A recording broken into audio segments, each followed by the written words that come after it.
బ్రహ్మానందం పరమసుఖదం కేవలం జ్ఞానమూర్తిం ద్వంద్వాతీతం గగనసదృశం తత్వమస్యాదిలక్ష్యం ఏకం నిత్యం విమలమచలం సర్వదీ సాక్షిభూతం భావాతీతం త్రిగుణరహితం సద్గురుం తం నమామి. నమో బ్రహ్మాదిభ్యో బ్రహ్మ విద్యా సాంప్రదాయ కర్తృభ్యో వంశ ఋషిభ్యో మహాభ్యో నమో గురుభ్యః. సర్వోపప్లవరహిత ప్రజ్ఞానఘన ప్రత్యగర్థో బ్రహ్మైవాహమస్మి. అహం పదార్థరహితః సదాశివసమారంభాం వ్యాసశంకరమధ్యమాం అస్మదాచార్యపర్యంతం వందే గురుపరంపరాం. హరి ఓం శ్రీ గురుభ్యో నమః. హరి ఓం. ఓం నిర్భయానందాయ విద్మహే అచలపరిపూర్ణాయ ధీమహి తన్నో పరాత్పర ప్రచోదయాత్. ఓం సాయీశ్వరాయ విద్మహే సత్యదేవాయ ధీమహి తన్నః సర్వః ప్రచోదయాత్. ఓం సత్పురుషాయ విద్మహే మహాదేవాయ ధీమహి తన్నో రుద్రః ప్రచోదయాత్. ఓం సద్గురురూపాయ విద్మహే జ్ఞానబోధామృతాయ ధీమహి తన్నో శ్రీ విద్యాసాగరః ప్రచోదయాత్. హరి ఓం శ్రీ గురుభ్యో నమః. హరి ఓం. అపరోక్షానుభూతి విచారణ చేస్తాం. అపరోక్షానుభూతికి మౌలిక సూత్రం బ్రహ్మ సత్యం జగన్ మిథ్య. ఈ మౌలిక సూత్రాన్ని అనుభూతమయ్యేటట్లు చేసుకుంటే తప్ప ఈ నిర్ణయాన్ని పొందలేదు. అంటే ఏది సర్వవ్యాపకమో అది మాత్రమే సత్యం. దానికి ఏముంది? వ్యాప్య వ్యాపకత. అంటే పరమాత్మ సృష్టి అంతటా వ్యాపించున్నాడు, ఏకకాలంలో సాక్షిగా కూడా ఉన్నాడు. అంటే సర్వవ్యాపకము సర్వసాక్షిత్వము ఒకే సమయంలో ఉన్నాయి అక్కడ. ఇది బాగా అర్థం చేసుకోవాలి. ఎలాగండి? నాకు అర్థమయ్యేది ఎలాగా? చిన్న ఉదాహరణ చెప్పా. నీ శరీరం అంతా నువ్వు వ్యాపించి ఉన్నావా లేదా? ఉన్నావా? నీ తెలివికి నువ్వే 6 అడుగుల శరీరం అంతా ఉంటే ఆయన తెలివికి అంతటా ఉండడంలో ఏమి నీ డౌట్? కరెక్టేనా కాదా? అంతేగా మరి. మనకున్న తెలివి కించిజ్ఞాతం, ఒప్పేసుకున్నాక చెంచాడు అంత ఉందని. ఇప్పుడు మరి ఈ శరీరంలో నువ్వు సాక్షిగా ఉన్నావా లేదా? కూడా ఉన్నావు, వ్యాపించి ఉన్నావు. నీ శరీరంలో ఏ మార్పులు జరిగినా, ఏ చేర్పులు జరిగినా, ఏ పరిణామం వచ్చినా ఎవరు గమనిస్తున్నారు? సాక్షే. ఎవరు గుర్తిస్తున్నారు? సాక్షే. ఎవరు నిర్ణయిస్తున్నారు? సాక్షి. మరి ఇప్పుడు సాక్షి వేరుగా ఉన్నాడా? ఈ శరీరంలో బయట ఉన్నాడండి ఆ సాక్షి అండామా? లేడే. కాబట్టి ఏది జీవలక్షణమని అంటున్నావో ఆ జీవుడికి ఏకకాలంలో వ్యాపించగలిగే లక్షణం, ఏకకాలంలో సాక్షిగా ఉండగలిగే లక్షణం ఎలా వచ్చింది? జన్మతః వచ్చింది. అది మేము మధ్యలో తెచ్చుకోలే. స్కూల్లో చదివితే వచ్చిందండి, కాలేజీలో చదివితే వచ్చిందండి, యూనివర్సిటీలో చదివితే వచ్చింది, చదువుకొని వాడికి లేదండి అంటానికి లేదు. సకల మానవులకి సహజ స్వభావంగా తన శరీరం అంతా తాను వ్యాపించి ఉండటం, ఇదే శరీరంలో హృదయ స్థానంలో సాక్షిగా ఉండగలగడం అనేవి ఏకకాలంలో సాధ్యమవుతాయి.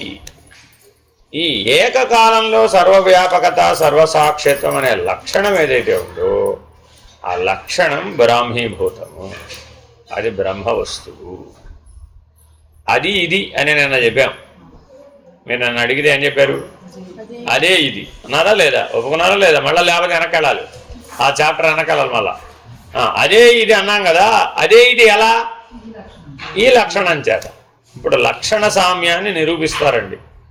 ఎలాగయ్యా అంటే పదార్థ సామ్యం, లక్షణ సామ్యం, అనుభవ సామ్యం, నిర్ణయ సామ్యం అని 4 స్థాయిలు ఉన్నాయి. ఏమిటండి? పోలిక. జీవో బ్రహ్మైవ నా పరః అలా ఎలా చెప్తారండి మీరు? అంటే నిన్న ఆక్షేపణలు చేస్తే ఆ ఆక్షేపణలు నిరసించుకుంటూ వచ్చాము ఒక్కొక్క అధ్యాయంలో. చూడండి, ప్రతిసారి మీకు ఆక్షేపణలు చెప్తున్నా. ద్వైతం నిరసించినప్పుడు, ద్వైత భ్రాంతి, ద్వైత మిథ్యాత్వాన్ని నిరసించినప్పుడు 4 ఆక్షేపణలు చెప్పి 4 లక్షణాలు చెప్పడం ద్వారా నిరసించాం. కాబట్టి జీవో బ్రహ్మైవ నా పరః ఎలాగా అంటే 1 పదార్థ సామ్యం, 2 లక్షణ సామ్యం, 3 అనుభవ సామ్యం, 4 నిర్ణయ సామ్యం. ఈ 4 ద్వారా ఇది అది ఒకటే కాదు, అదే ఇది.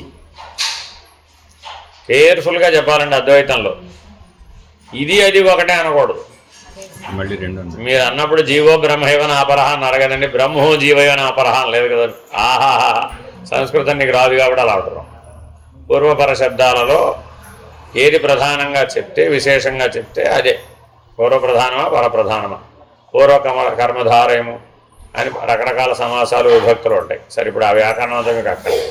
సరే, జీవో బ్రహ్మైవ నాపరహ అంటే బ్రహ్మశబ్దమే అక్కడ ప్రధాన శబ్దం. అదే ఇది అని 4 సామ్యాల ద్వారా రాబోయే అధ్యాయాల్లో నిరూపిస్తారన్నమాట. ఏమేమిటవి? పదార్థ సామ్యము, లక్షణ సామ్యము, అనుభవ సామ్యము, నిర్ణయ సామ్యం. మీకు అర్థమయ్యే ఉపమానంతో మొదలు పెడదాము. ఒక తల్లి ఉంది, ఆవిడ బ్రహ్మగారేనా కాదా? బ్రహ్మగారే. అలా ఎలా చెప్పగలండి మీరు బ్రహ్మగారని? ఆవిడే వాళ్ళ పిల్లల్ని సృష్టించింది కాబట్టి, ఆవిడే వాళ్ళ పిల్లల్ని పోషించింది కాబట్టి. మరి పదార్థ సామ్యం ఉందా లేదా? ఆవిడలో ఏ సప్తధాతువులు ఉన్నాయో ఆ పుట్టిన పిల్లల్లో కూడా ఆ సప్తధాతువులే ఉన్నాయి. సరే, లక్షణ సామ్యం ఉందా లేదా? సేమ్. ఎందుకని?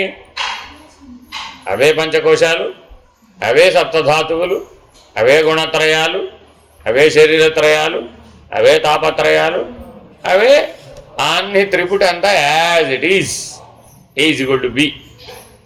కొద్దిగా తేడా, స్వల్పమస్యాత్కృత అన్నాడు కదా, కొద్దిగా తేడా ఉంటే ఉండొచ్చు, కానీ దాదాపు అంతేనండి బాబు అన్నారా లేదా?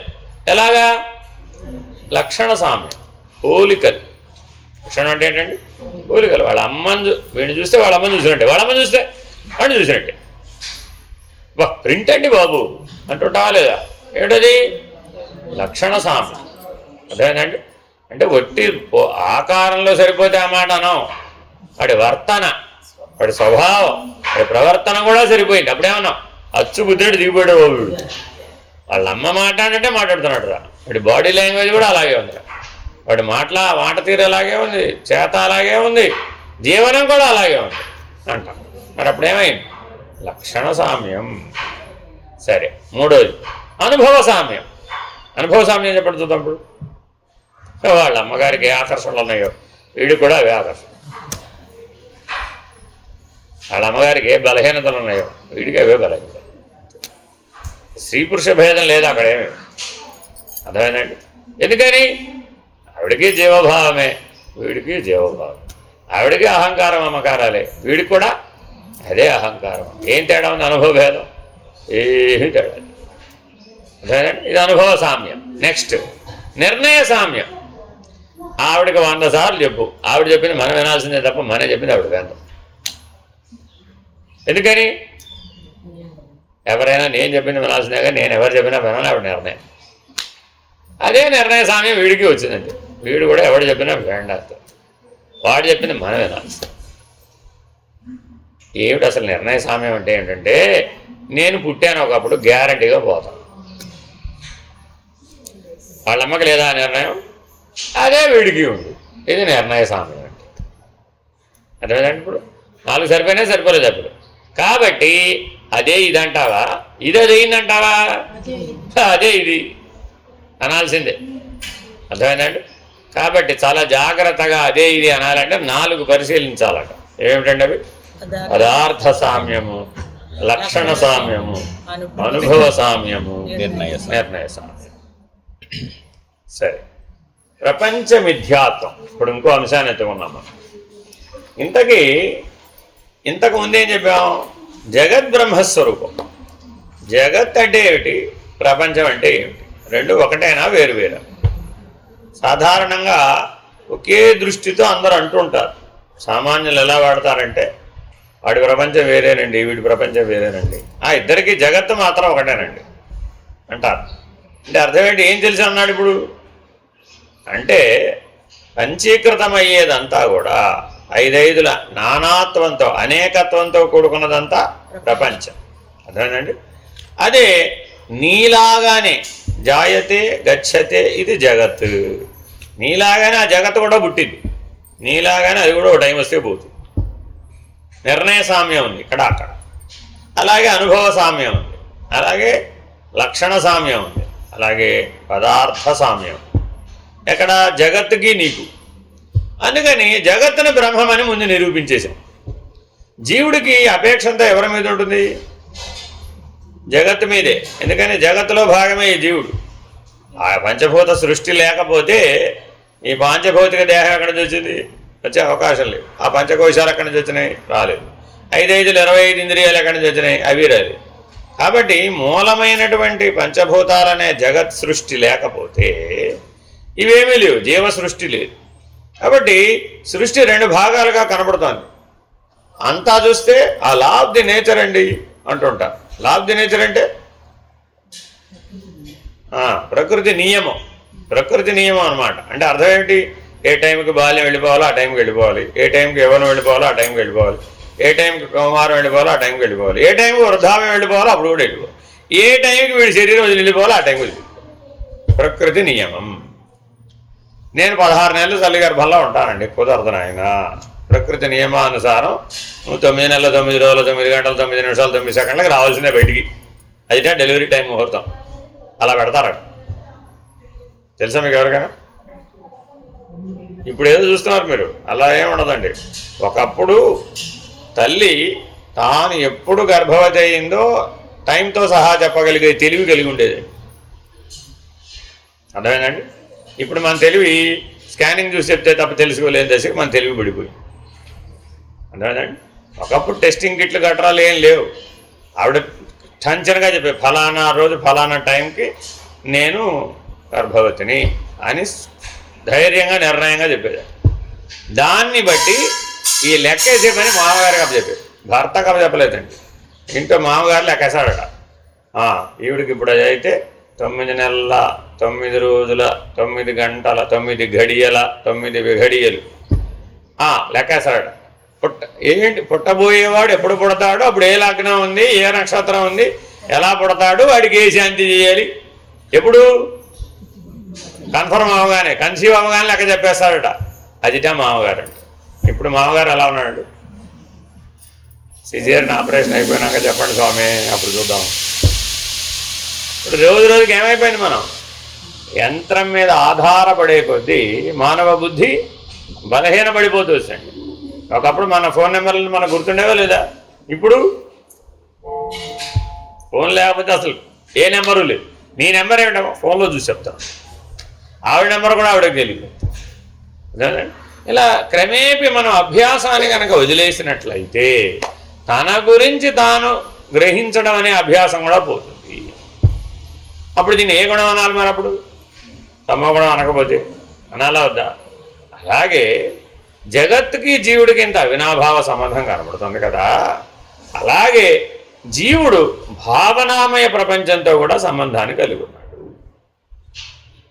ఒక పక్క స్థూల జగత్ అంతా కనబడుతుంది మనకి, ఇక్కడేం ఊహించక్కర్లా.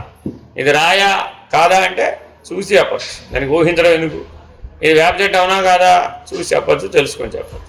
కాబట్టి జగత్తులో అంతా కూడా స్థూలం, ఇక్కడేం ఊహించాల్సిన పని లేదు. కానీ ప్రపంచం అలా కాదే, అది భావనామయ ప్రపంచం. కాబట్టి ఈ భావనామయ ప్రపంచంతో జీవుడు సంబంధపడి ఉన్నాడు. ఏమంటే మరి జీవో బ్రహ్మైవనాపరహ అన్నప్పుడు ఈ ప్రపంచం కూడా బ్రహ్మమేనంటారా? మరైతే జగత్తు బ్రహ్మమని వేశారు మరి మీరు. ఎందుకని?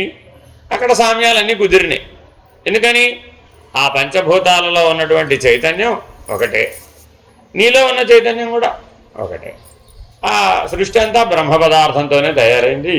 ఈ జీవుడు కూడా ఆ బ్రహ్మ పదార్థంతోనే తయారయ్యాడు. బ్రహ్మం అంటే అణువులు, వేరేం లేదు, అణు సమూహం. దాన్ని సర్వనామం కింద బ్రహ్మం అని అంటున్నామండి. ఈ సృష్టి అంతా ఏమిటి? అణు సమూహం. నీ శరీరం అంతా ఏమిటి? అణు సమూహం. బ్రహ్మ పదార్థం కాదేమిటి? బ్రహ్మమే కాకపోవడమే. మరి చైతన్యంలో వేరన్నావా? చైతన్యం కూడా ఒకటే. పోనీ మధ్యలో ఉన్న శక్తులు ఏమైనా వేరన్నావా? అవే శక్తులే, ఏది మార్పు అంతే. అదేనండి. ఇలా జాగ్రత్తగా గమనిస్తే జీవుడు జగత్తు మధ్య 99% మ్యాచ్ అయిపోతుంది. ఒక 1% తేడా ఉంది. ఏమంటారు? స్వల్పమప్యస్యతి. ఎంత తేడా ఉంది? స్వల్ప, అంతే. 1% మాత్రమే అక్కడ తేడా. కానీ ఇక్కడ అలా కాదే. ఈ భావనామయ ప్రపంచం వాడికే తేడా, వేరే వాడికి కాదు. వాడి ప్రపంచం బాల్యంలో ఒక ప్రపంచం, యవ్వనంలో మరొక ప్రపంచం, కౌమారంలో మరొక ప్రపంచం, వృద్ధాప్యంలో మరో ప్రపంచం, మృత్యువులో మరో ప్రపంచం, జన్మదహ మరో ప్రపంచం. అదేమిటి? ఇన్ని ప్రపంచాలు ఉంటాయి ఎక్కడైనా? వాడికి ఉన్నాయి, నాకున్నాయి. నేను చెప్తున్నానుగా నాకున్నాయని అంటున్నా లేదా? అనుభవంలో ఉందట ఇది. అర్థమైందండి? కాబట్టి ఒక జీవి యొక్క ప్రపంచాన్ని మరొక జీవి యొక్క ప్రపంచాన్ని ఒకటే అని చెప్పడానికి వీలు లేకుండా, పోనీ వాడి జీవితంలో వాడు అనుభవించే ప్రపంచమైనా ఎప్పుడూ ఒకటే ఉందా అంటే ఒకటిగా లేదా. ఆ ఒకటిగా లేకపోవడమే మిథ్యాత్వం అయ్యారు అంతే. ఎందుకని? నేను పుట్టినప్పుడు భూలోకంలో పుట్టానండి, బాల్యమేమో స్వర్గలోకంలో పెరిగానండి, తర్వాత యవ్వనమేమో నరకలోకంలో పెరిగానండి, ఆ తర్వాత కౌమారమేమో పాతాళ లోకంలో పెరిగానండి అంటానికి వీలుందే? అది లేదు. ఎవరు ఏ లోకంలో పుడితే ఆ లోకంలోనే. ఆ జగత్ ఏం మారదు, అంతేనా కదా? కానీ ఈ ప్రపంచం అలా లేదట. కాబట్టి ప్రతిదానిని జీవుడు తన అనుభవైక వేద్యం చేసుకోవడానికి మొట్టమొదట తన ప్రపంచంలో స్థానం ఉందా లేదా అని పరిశీలిస్తున్నాడు. ఏమయ్యా, నువ్వు బ్రహ్మస్వరూపుడివి అని చెప్పగానే జీవుడు ఎందులో వెతికాట? నా ప్రపంచంలో ఏదైనా బ్రహ్మస్వరూపమేనా అని వెతికాడు. మ్యాచ్ అయ్యేది ఒక్కడి కూడా కనపడదు. అవ్వలేదు కాబట్టి బ్రహ్మం లేదన్నట్టు. చూసుకోండి మీరు. దేవుడు లేడు, పరమాత్మ లేడు, మీరు చెప్పేదంతా ట్రాష్ అనేవాళ్ళందరూ కూడా వాళ్ళు ఎక్కడ వెతుకుతున్నారట? వారి భావనామయ ప్రపంచంలో వెతుకుతున్నారు. ప్రమాణం ఎక్కడ అడుగుతున్నట్ట? పదార్థమయ ప్రపంచంలో అడుగుతున్నట్ట. వెతికేదేమో భావనామయ ప్రపంచంలో, ప్రమాణం అడిగేదేమో పదార్థమయ ప్రపంచంలో. మరి ఇది ఎప్పటికైనా తేలుతుందా అంటే తేల్దాం. అందుకని మిథ్యాత్వ లక్షణం అంటే ఏమిటంటే తనకు తానుగానే ఏ కారణం లేకుండా మార్పు చెందేది ఏదో అదే మిథ్య. కారణంతో పని లేకుండా మార్పు చెందే లక్షణాన్ని మిథ్యాత్వం అంటారు. అర్థమైందండి? మనలో అటువంటి లక్షణాలు ఉన్నాయా లేవా? ఉన్నాయా? ఏమిటవి? ఏమండి? కారణంతో పని లేకుండా మారిపోయేటటువంటి లక్షణం మిథ్యాత్వం కదా. మనలో అటువంటి లక్షణాలు ఉన్నాయా లేదా? ఏమో, నచ్చటం నచ్చకపోవడం, ప్రియాప్రియముల గురించి చెప్పడాలా. నీ ప్రపంచంలో ప్రతిదీ మారిపోతుందండి. ఆ మారిపోవడానికి కారణం ఏమిటి అని అడిగా. కారణం లేదన్నాడు అంతే. That is law of nature అన్నాడు అంతే. దానికి కూడా ఇదే వర్తింపజేశాడు. అది ప్రకృతి నియమం అండి. ప్రపంచం మారిపోతూ ఉంటుంది కారణం లేకుండా, అంటే అది కూడా ప్రకృతి నియమమే. ఎందుకని? కారణం అంటే వాడు విచారణ చేస్తాడుగా. విచారణ చేస్తే ప్రపంచం లేదని తెలుసు. కాబట్టి విచారణతో పని లేకుండా, కారణం లేకుండా ఒప్పుకునేదే ప్రపంచం. ప్రపంచం అంటే నిర్వచనం చెప్పాము. ఏమిటండి ప్రపంచం? విచారణతో పని లేకుండా, కారణాన్ని అన్వేషించకుండా ఒప్పుకునేవి ఏవైతే ఉన్నాయో అవన్నీ నీ ప్రపంచమే. అర్థమేనండి? నల్లపూసలు సన్నగా ఉండాలంటావా, పెద్దగా ఉండాలంటావా?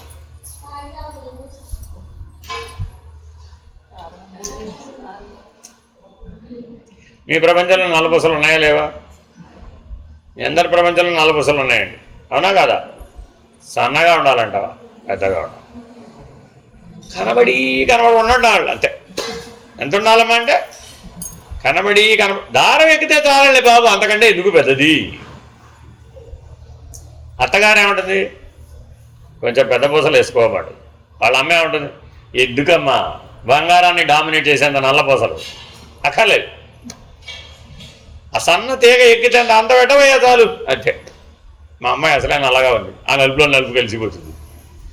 ఏదో చెప్తుంది ఆవిడ కారణం, కానీ ఆ కారణమే నిజమైన కారణమేనా? అది కాదు. తత్కాలవత్. అర్థమేనండి? ఇంకో ఉదాహరణ చెప్తారు. తల్లి పిల్లవాడిని సపోర్ట్ చేయడానికి కారణం ఉండాలి, అక్కర్లేదు.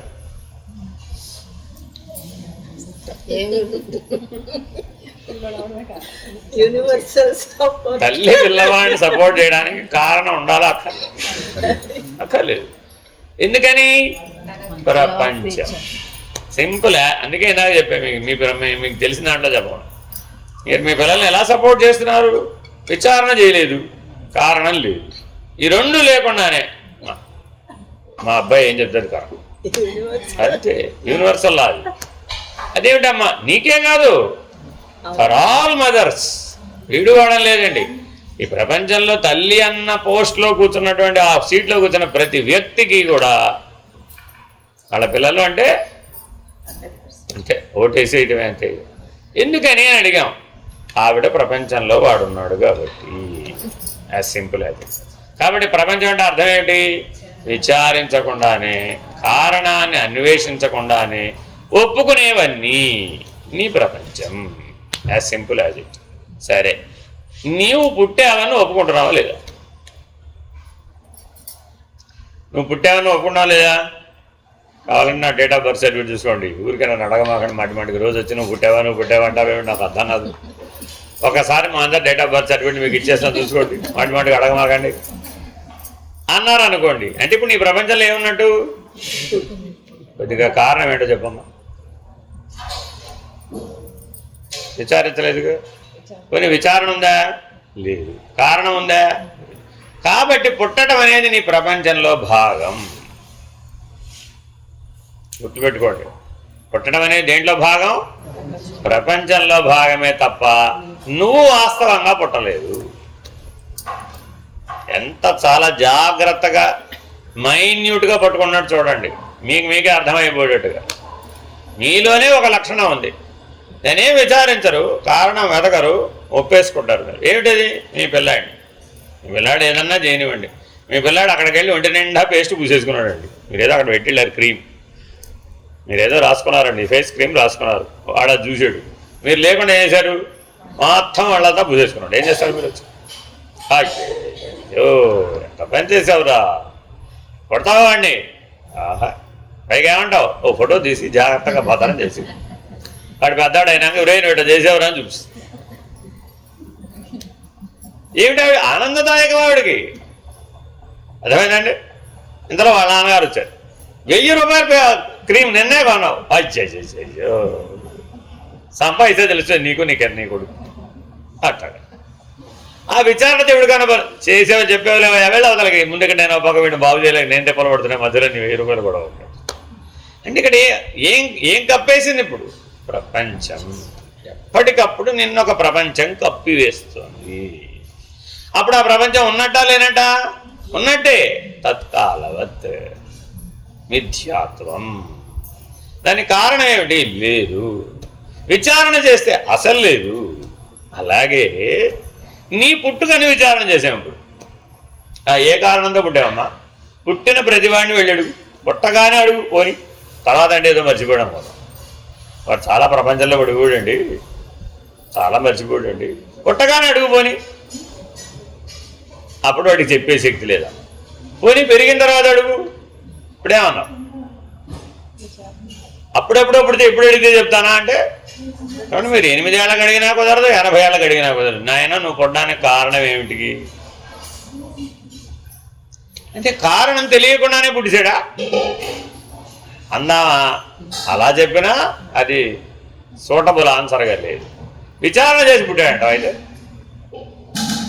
అలా కూడా ఏం కనపడలేదు. తల్లి గర్భంలో 9 నెలలు ఏం చేసావు, బాగా విచారణ చేసావా చేయలేదా అన్నాం అనుకోండి, అక్కడ తెలివే లేదు. కాబట్టి విచారణ చేయలేదు, ఎందుకు పుట్టావో కారణం తెలియదు. కాబట్టి పుట్టడం అనేది నీ ప్రపంచంలో జరుగుతుందే కానీ నువ్వు వాస్తవికంగా పుట్టలేదు. కారణం బ్రహ్మమునకు పుట్టుకలేదు. ఎక్కడి నుంచి అక్కడికి సమన్వయం చేశాడో చూసుకో. ఎందుకు జీవో బ్రహ్మైవ నాపరహ, ఆ బ్రహ్మమునకు పుట్టుకలేదు, ఈ జీవమునకు కూడా పుట్టుకలేదు. సరే ఒకటైపోయింది. రెండోది, నువ్వు మారుతున్నావా మారడం లేదా ప్రపంచంలో? ప్రపంచాన్ని మార్చుకుంటున్నావు, నువ్వు కూడా మారుతున్నావు. మారుతున్నావా మారడం లేదా? ఎందుకు మారుతున్నావు? నువ్వు మారడానికి కారణం ఏమిటి అని అడిగామండి. మళ్ళా ప్రకృతి నియమం మన దగ్గర పెద్ద ఆన్సర్ ఉందండి. లా ఆఫ్ నేచర్ అండి. నేనే మారాలనుకున్నానేమిటి, నేను ఇలాగే 20 ఏళ్ళ వాడిగానే ఉండాలనుకున్నాను, కానీ అది 60 అయిపోయింది, 80 కూడా అయిపోయింది. నేనేం అవ్వాలనుకోలేదు, నేనేం వృద్ధాప్యం రావాలి నేను మనసులో కూడా ఎప్పుడు అనుకోలేదు. ప్రతి వాళ్ళు ఎలా ఉండాలనుకుంటారు, అమరుల వల్లనే ఉండాలనుకుంటారు, కానీ వాడు ఎప్పుడూ కూతురే ఉంటాడు. మరి నువ్వు ఆపొచ్చు కదా. మన చేతిలో లేనివేమిటి? అజర, అమర, అమృత, ఈ 3 లక్షణాలు నీ చేతిలో ఉన్నాయంటారా? లేవా? ఎలా పరిణామం చెందుతున్నావు? ఏ కారణంతో పరిణామం చెందుతున్నావు? రోజు రుద్రం చదివేటప్పుడు ఏమంటున్నావు? వృద్ధంచమే వృద్ధిశ్చమే అని అడుగుతున్నావు. నాయన నాకు వృద్ధాప్యాన్ని ఇవ్వు, బాగా ఇవ్వు. ఒకసారి అడిగితే మళ్ళీ వినపడలేదేమో. వృద్ధంచమే వృద్ధిశ్చమే, పెద్దవాళ్లలోకెల్లా బాగా పెద్దవాడిని అయ్యేటట్టు చూడు, వృద్ధులలోకెల్లా బాగా వృద్ధుడిని అయ్యేటట్టు చూడు. ఆ కోరికలోనే ఉంది రహస్యం. వృద్ధులలోకెల్లా వృద్ధుడెవడు? అందరికంటే ముందు పుట్టినవాడు, లేదా అందరికంటే ముందున్నవాడు. అందరికంటే ముందున్నవాడు ఎవడు? వాడు బ్రహ్మ. కాబట్టి వృద్ధిశ్చమే అంటే ఎంత వృద్ధి కావాలి? ఆ బ్రహ్మమేనయ్యా బాబు.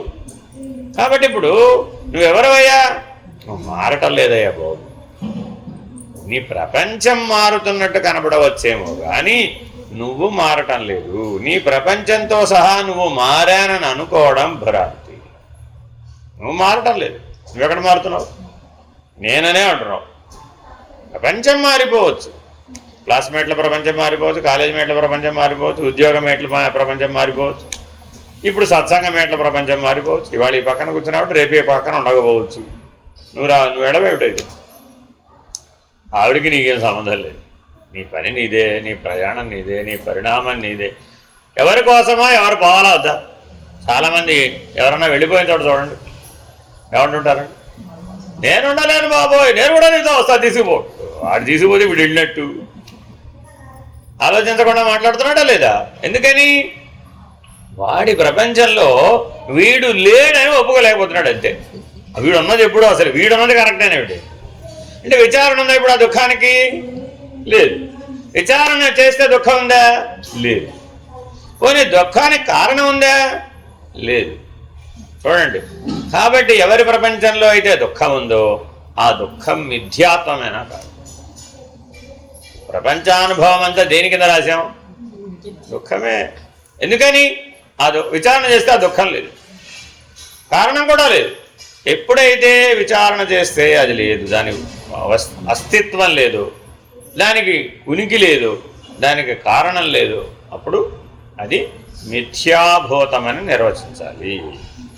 అది స్వకాలే సత్యవద్భాతి అంతే. ఎన్నన్నా చెప్పుకోగా పంచీకృతమైనదంతా ప్రపంచం. మౌలిక ధాతు ఉత్పత్తి ఎలా చేసాం, ప్రపంచం అని ఎలా పేరు పెట్టాం? యథా ఇది పంచీకృత ఏతత్ ప్రపంచ. పంచీకృతమైనదంతా ప్రపంచమే. 5 5 25 అవునా కాదా? 25 బాబు. అయితే పోయింది బాబు. ఎందుకు పంచీకరించామని అడుగు. చదువు 26 అడిగావమ్మా.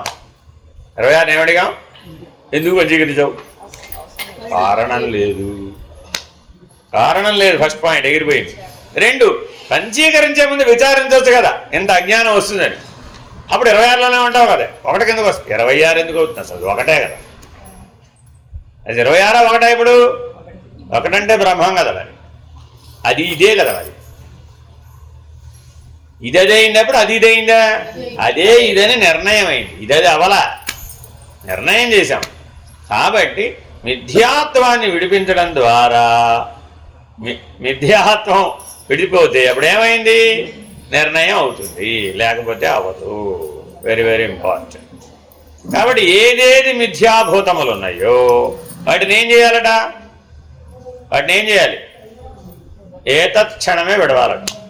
ఇది మిథ్యా అని విచారణ చేసి కారణాన్ని నిర్ణయించి తేల్చేసాం కదా. తేల్చగానే ఏం చేయాలట? ఏతత్క్షణమే గర్హనీయం. అనాత్మశ్రీ విగర్హణం.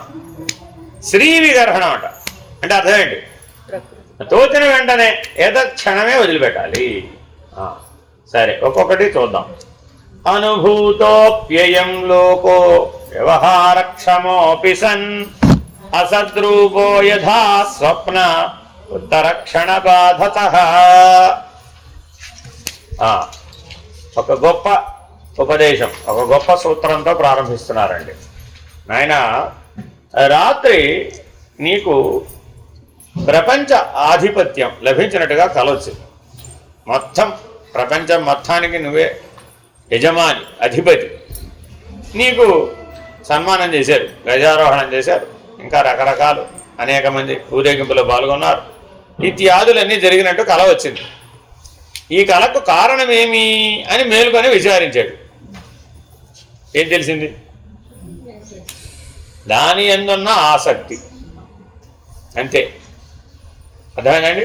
వెంటనే కాసేపట్లో ఆ ఊరేగింపు జరుగుతూ ఉండగా కాళ్ళ చెప్పులు జారిపోయాయి. గజారోహణం, కొండంత ఏనుగు మీద ఊరేగుతున్నాడు. ఇప్పుడు చెప్పులు దారిలో చెప్పులు పడిపోతే నీకేమిటైంది? అర్థమైందండి? ఏమైనాడా? కాలుకున్న చెప్పు జారి పడిపోయింది. ఇప్పుడు ఏం చేయాలి? అని ప్రశ్న వచ్చింది. ఎక్కడ వచ్చింది? కళలో వచ్చిందా లేదా? ఆ ప్రశ్న రావడానికి కారణం ఏమి? కాలు చెప్పు జారి పడిపోయింది, కారణం అంటావేమిటో నాకు అర్థం కాదన్నాడు. సరే, సంతోషం. ఎవరన్నా అక్కడ వెయ్యి అంతమంది ఊరేగింపులో ఎవరన్నా ఇవ్వమనొచ్చు కదా. అది తోచదాడు. అప్పుడు తానే దిగి తీసుకోవాలని దూకాడు. ఎక్కడి నుంచి ఎక్కడికి దూకాడు? ఇప్పుడు అది ఇలాలోనేమో మంచం మించి కిందకి దూకాడు, కళలోనేమో ఏనుగు మించి కిందకి దూకాడు చెప్పు తీసుకోవడానికి. మంచం కింద వెతుకుతున్నాడు. ఏమిటి ఎంతకది? చెప్పు గురించి. నా చెప్పులేవు అని వెతుకుతున్నాడు. మేల్కొన్న వాళ్ళు ఏమన్నారు? ఏం వెతుకుతున్నావు? చెప్పు పడిపోయిందయ్యా బాబు, వెతుక్కుంటున్నాను. చెప్పు మంచం కింద ఎందుకు ఉంటుందయ్యా బాబు? నీకు తెలియదు అసలు అదంతా. ఆ కళ అంతా వివరించి చెప్పడం వీలవుతుందే.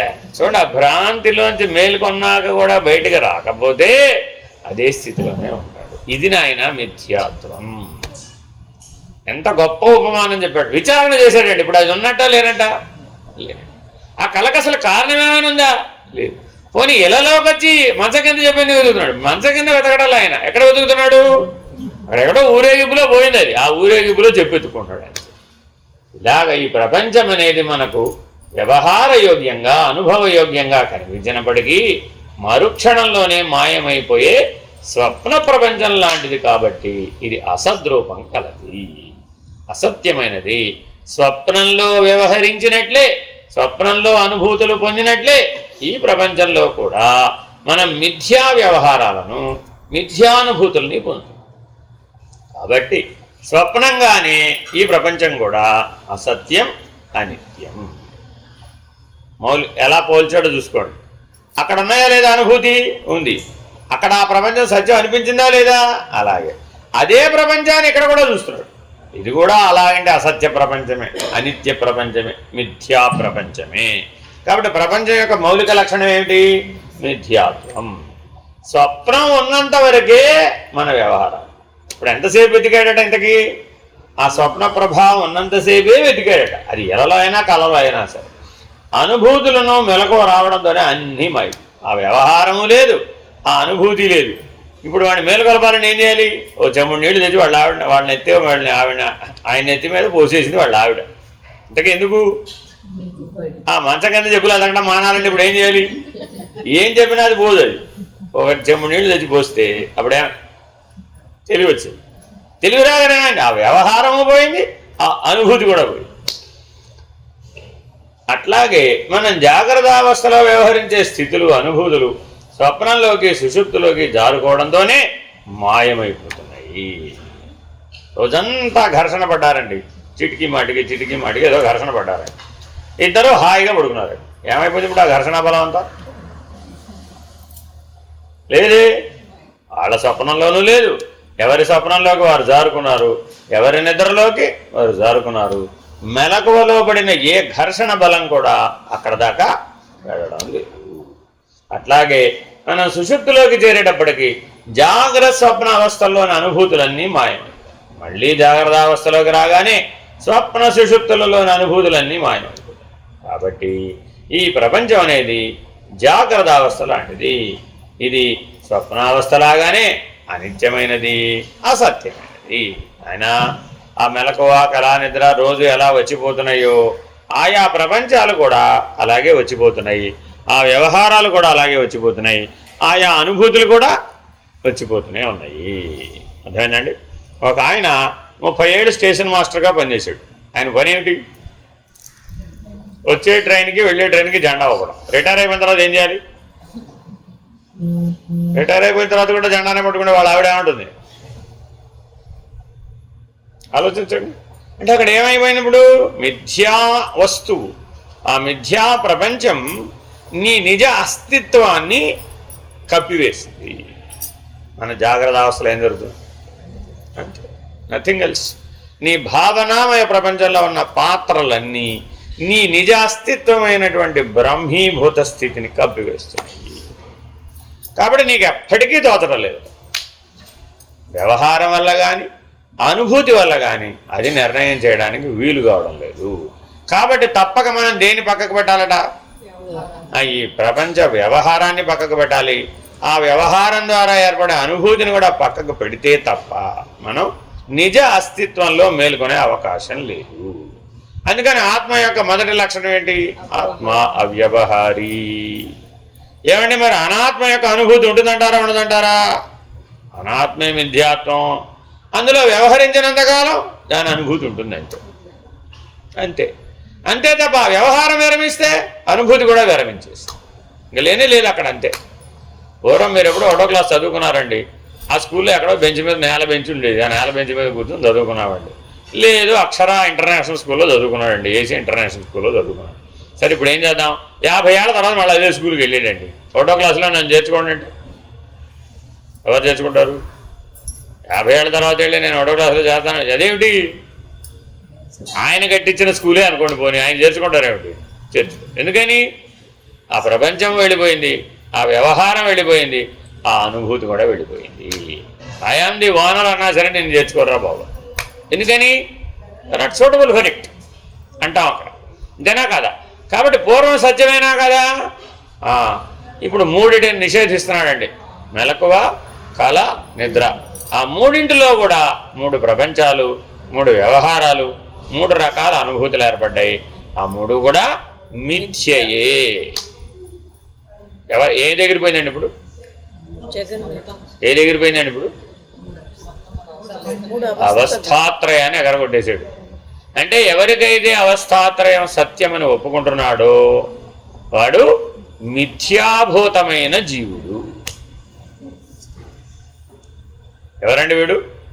మిథ్యాభూతం. అంటే జీవుడిలోనే ఒక సత్య నేను, ఒక అసత్య నేను ఉందయ్యా. ఆ సత్య నేనేమిటి? బ్రహ్మం. అసత్య నేనేమిటి? ఈ మిథ్యాభూతం. ఈ మిథ్యాభూతం ఏం చేస్తుంది? ఆయా త్రిపుటిలో వ్యవహరిస్తోంది, వ్యవహార కాలంలో అనుభూతి చెందుతోంది. ఆ అనుభూతి నుంచి తనను తాను నిర్ణయం చేసుకుంటోంది, నేను ఇదే అని. తన అస్తిత్వాన్ని బట్టి నిర్ణయించుకోవాలా, తన అనుభూతిని బట్టి నిర్ణయించుకోవాలా, తన వ్యవహారాన్ని బట్టి నిర్ణయించుకోవాలా? ఒక ఆవిడ కలలు కందట. ఏమిటయ్యా అంటే పొద్దున్నే సాయంత్రం దాకా ఆవిడ పని వంట చేయడమే అని అటంటాం. పొద్దున్న లేచిన దగ్గర నుంచి రాత్రి నిద్రపోయేదాకా గిన్నెలు గరిటెల మధ్యలోనే జీవించేసిందట. కళలో కూడా ఏడొస్తాయండి అప్పుడు గిన్నెలు గరిటెలు ఆవిడ ఒకటైపోయిందట. ఎలాగా కళ ఎలా వచ్చిందట? ఆ వంటింట్లో ఉన్న వస్తువులు గిన్నెలు గరిటెలు ఇవిడ కూడా కలిసిపోయిందట. తనను తాను వెతుక్కుంటుందట, నేను ఎక్కడున్నానా ఇంట్లో అని. ఎక్కడ? కళలో వెతుక్కుంటే ఎక్కడ కనబడలేదట. ఏమైపోయినా అన్ని గదులు వెతికొచ్చి చివరికి వంటింట్లోకి వెళ్ళి చూస్తే గిన్నెల్లో గరిటెల్లో కలిసిపోయిన ఒక గరిటెగా మిగిలిపోయినది. అయ్యో ఇంతా చేసి నేను గరిటెని అయిపోయినా అని బాగా ఏడుస్తోందట. అర్ధరాత్రి వాళ్ళ ఆయన బాబు లేచాడు. ఎందుకు ఏడుస్తున్నావమ్మా? నీకు తెలియదులేవయ్యా బాబు, నేను గరిటెని అయిపోయానని ఏడుస్తాను. గరిటె అయిపోవడమేమిటమ్మా తల్లి అంటాడు ఈయన. అంటే ఆవిడేమంటది, నీకు తెలియదని చెప్తున్నానా? ఏమడినా మాటిమాడికి ఏమన్నా నీకు తెలియదని చెప్తున్నాను అంటు. రే రామ్ అసలు ఏమిటో చెప్పమ్మా అంట. అప్పుడు ఆయన ఏం చేయాలి? ఇప్పుడు చెంబుడు నీళ్ళు ఎదిమే పోస్తే ఏమిటంటావు ఇప్పుడు ఎంతకి చెప్పంటే కాసిన మంచినీళ్ళు తాగి తేరుకున్న తర్వాత ఏమైంది? ఆ దుఃఖం పోయిందా లేదా? ఇప్పుడు ఆ దుఃఖం అనే అనుభూతి ఎక్కడి నుంచి వచ్చింది? స్వప్న వ్యవహారం చేత వచ్చింది. అంతే తప్ప ఇప్పుడు ఆ అనుభూతిని అనుసరించి నిన్ను నిర్ణయించాడు. అప్పుడు ఏమైంది? మిథ్యాభూతం కదా. కాబట్టి నీవు జీవుడు అంటంలో ఈ మిథ్యాభూతం యొక్క మిక్స్చర్ ఉంది అక్కడ. అది వచ్చింది డ్రాబ్యాక్. ఎందుకు సాధన చేయాలయ్యా? ఈ మిథ్యాభూతాన్ని వదిలించాలి, ఈ మిథ్యా ప్రపంచాన్ని వదిలించాలి, ఈ దుఃఖాన్ని వదిలించాలి. ఎందుకని బ్రహ్మములో దుఃఖం లేదు, నీ సత్యనేనులో ఇవేమీ లేవు. అవి నిజాస్తిత్వం, అది ఎప్పటికీ మారదు, కదలదు. దానికి చాలా లక్షణాలు ఉన్నాయి. దేని చేత పరిణామం చెందదు, ఏ రకమైన అనుభూతి లేదు, అనుభవం కూడా లేదు. ఎందుకని ఉండడం తప్ప దానికి వేరే లక్షణం లేదయ్యా బాబు. కానీ వీడికేనున్నాయి. ఏ రోజు కల ఆ రోజే, ఏ రోజు సినిమా ఆ రోజే, ఏ రోజు అనుభవం ఆ రోజే. ఈయన మాత్రం ప్రతిరోజు చెంబు నీళ్ళు దగ్గర పెట్టుకోవాల్సిందే. ఎందుకని ఏ రోజు ఎలా నిద్రలేస్తుందో తెలియదు మనం. అంతేనా కదా? కాబట్టి మిథ్యాభూతమైనటువంటి జీవుడు చాలా చాలా ప్రమాదకారిగా కూడా కనబడుతున్నాడు. ఎందుకనిట చాలామందికి ఈ ఏమంటారండి దీన్ని, ఈ డిజార్డర్ పేరు ఏదో ఉండదు కాదండి, ఇదో డిజార్డర్. వాడు లేచిన తర్వాత స్వప్న జగత్తులో ఏ పాత్రను పోషించాడో మెలకువలో కూడా ఆ పాత్రనే పోషిస్తాడండి. కొంతమందికి క్రైమ్ వాచ్ చూసి చూసి చూసి స్వప్నంలో క్రైమ్ వస్తుందండి. వచ్చి ఇళ్లలో వాడు దానికి చేత ప్రేరేపించబడతాడు. ఆ పాత్ర వీడిని ప్రేరేపిస్తుందన్నమాట. ప్రేరేపించి ఆ క్రైమ్ వాడు ఆచరించేది చేస్తుంది. అదేదో సరే మెడికల్ టెర్మినాలజీ ఏదైనా పేరు పెట్టుకోండి. అంటే ఇక్కడ ఏం చెప్తున్నాం? మిథ్యాభూతం చేత వాస్తవికమైనటువంటి అస్తిత్వం కప్పబడింది, ఆవరించబడింది. ఆవరించబడ్డమే కాకుండా ఆ మిథ్యాభూతంలో ఉన్న మల విక్షేప దోషాలు కూడా ఈ వాస్తవిక అస్తిత్వంలోకి వచ్చి చేరి నువ్వు బ్రహ్మం రా బాబు అంటే నేను ఎప్పటికీ ఒప్పుకోననే దశకి చెప్పు. నువ్వు 1000 సార్లు కాదు 1000 యోగాలు చెప్పినా సరే నేను జీవుణ్ణే, నేను ఎప్పటికీ బ్రహ్మము కాదు అని నిషేధించడమే కాకుండా ఏమంటాడు? నువ్వు చెప్పే బ్రహ్మం అసలు లేదు, నేను చెప్పే జీవుడే ఉన్నాడు. కావాలంటే ఎవరింటికి వెళ్ళి అయినా చూడు, ఎవరింటి అయినా ఇలాగే ఉంది. ఎవరింటికి వెళ్ళి చూసినా ఎలా? ఎవరింటికి వెళ్ళి చూసినా ఇలాగే ఉంది. ఎవరి జీవితంలో చూసినా ఇలాగే ఉంది. కావాలంటే ఈ భూమండలంలో 800 కోట్ల మంది జీవితాలను ప్రశ్నిద్దాం, ఇంటర్వ్యూ తీసుకుందాం, వాళ్ళందరి జీవితాలు ఇలాగే ఉన్నాయి. కాబట్టి ఇప్పుడు దేని బట్టి నిర్ణయిస్తున్నాడు? ప్రపంచ వ్యవహారం చేత, ప్రపంచ అనుభూతి చేత మిథ్యాభూతమైనటువంటి జీవుడే సత్యం అనేటటువంటి రాంగ్ అడ్రస్లో తన ఐడెంటిటీని ప్రూవ్ చేసుకోవడానికి ప్రయత్నిస్తున్నాడు. ఇలా ఎంతకాలం ప్రూవ్ చేసుకుని అది నువ్వు అవుతాడు. సరే ఒకవేళ ఒప్పుకున్నావండి, ఈ రాంగ్ ఐడెంటిటీలో ఎంతకాలం నేనని చెప్పినా అక్కడ ఉంటుందా? నువ్వు నేనని చెప్పేలోపు అది మారిపోతుంది, ఉండటం లేదే. కాబట్టి దాని యొక్క అస్థిరత్వాన్ని, దాని యొక్క అసత్యత్వాన్ని నీవు అనిత్యత్వం, అస్థిరత్వం, ఇంకోటి ఏంటండి అసత్యత్వం. విద్యాబోధం నిర్ణయించడానికి 3 లక్షణాలు ఉంటాయండి. దాన్ని ఏమిటవి? అనిత్యత్వం, అస్థిరత్వం, అసత్యత్వం. స్వప్నో జాగరణే అలీక స్వప్నేపి నహి జాగర ద్వయమేవ లయే నాస్తి లయో అపి యుభయోర్నచ. సరే ఏమంటే ఇంతకీ నాకు స్వప్నం ఎందుకు వస్తుందండి? అసలు ఎవరికైనా స్వప్నం ఎందుకు వస్తుంది? ఇంత గొడవ చేసావు కదా, మిథ్యాభూతం గురించి ఎంత చెప్పావు కదా, అసలు స్వప్నం ఎందుకు వస్తుందో చెప్పు అని సూటిగా ప్రశ్న అడిగాడు. స్వప్నం ఎందుకు వస్తుంది? మనం అందరం పుట్టినప్పటి నుంచి ఇప్పటిదాకా ఎన్నో కళలు కంటున్నామా లేదా? ప్రతిరోజు కంటున్నామా లేదా? కళ ఎందుకు వస్తుందో చెప్పండి చూద్దాం. కళ ఎందుకు వస్తుందో చెప్పండి చూద్దాం. కళ ఎందుకు వస్తుందో చెప్పండి చూద్దాం. కళ ఎందుకు వస్తుందో చెప్పండి చూద్దాం. కళ ఎందుకు వస్తుందో చెప్పండి చూద్దాం. కళ ఎందుకు వస్తుందో చెప్పండి చూద్దాం. కళ ఎందుకు వస్తుంది? విశాలాక్షి గారు, కళ ఎందుకు వస్తుంది?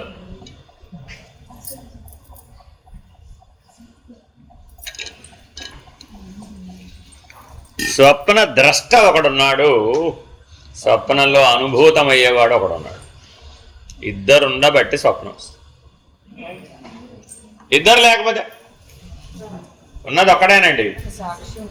ఇప్పుడు స్వప్నం ఎలా వస్తుంది? అసలు ఇక అయిపోయింది. అర్థమైందండి? ఒక్కడే ఉన్నాడండి, స్వప్నం ఎలా వస్తుంది? అసలు ఛాన్సే లేదు. కాబట్టి మొట్టమొదటి ఎక్కడ ఒప్పుకున్నావు? ద్వంద్వాన్ని ఒప్పుకున్నావు, రెండింటిని ఒప్పుకున్నావు. ద్వంద్వం దాని ఏమన్నారు? అన్యోన్యాశ్రయం. అది ఆ ద్వంద్వాన్ని ఒప్పుకోవడం వలన ఆ స్వప్నానుభవం అంతా ఒప్పుకోవాల్సి వచ్చింది. సరే, ఒప్పుకుంటే ఒప్పుకున్నావు. పోనీ అందులోనే ఉండొచ్చు కదా. ఉంటావేమిటి? ఉంటావా? ఉండవుగా. స్వప్నే జాగరణే మళ్ళీ మేలుకొన్నాడు. మేలుకోగానే ఏమిటి వచ్చినాయి? మళ్ళా రెండే వచ్చినాయి. స్వప్నంలో రెండు ఉన్నాయండి. స్వప్న జగత్తులో బాగానే ఉంది వ్యవహారం, అక్కడంతా రెండు ఉన్నాయి, బాగానే స్వప్నం అంతా జరిగింది. మళ్ళీ ఏం చేశాడు? ఏదో సందర్భంలో మేలుకొన్నాడు. మేలుకొంటే ఇక్కడ జాగ్రత్త అవస్థలో ప్రపంచంలో కూడా ఏమున్నాయి? రెండే ఉన్నాయి. మళ్ళీ ఇక్కడ కూడా ఏం చేశాడు? అక్కడ ఏం చేశాడు? ఇక్కడ కూడా అదే చేస్తున్నాడు. ఇక్కడ ఏం చేశాడో అక్కడ కూడా అదే చేస్తున్నాడు. అంటే జాగ్రత్త ప్రపంచంలో అయినా ద్వంద్వానుభూతే, స్వప్న ప్రపంచంలో అయినా ద్వంద్వానుభూతే, ఆఖరికి సుషుప్తి అనే కారణ ప్రపంచంలో కూడా ద్వంద్వానుభూతే. నేను ఒక్కటైపోయినట్టుగా ఉంటుంది. నేను రెండుగా తోచడం లేదే. నాకు గాఢ నిద్రలో రెండుగా తోస్తుంది. ఎక్కడన్నా తోచడం లేదా? ఎవరిలో ఎవరు కలిసిపోయారు? ఎవరిలో ఎవరు కలిసిపోయారని చెప్పాలి. ఇప్పుడు ఎవరిలో ఎవరు కలిసిపోయారు? ఇప్పుడు జాగ్రత్తావస్థలో ఉన్న విశ్వడు, స్వప్నావస్థలో ఉన్న తైజసుడు, సుషుప్త్యావస్థలో ఉన్న ప్రాజ్ఞుడు, ఎవరిలో ఎవరు కలిసిపోయారు? ఇప్పుడు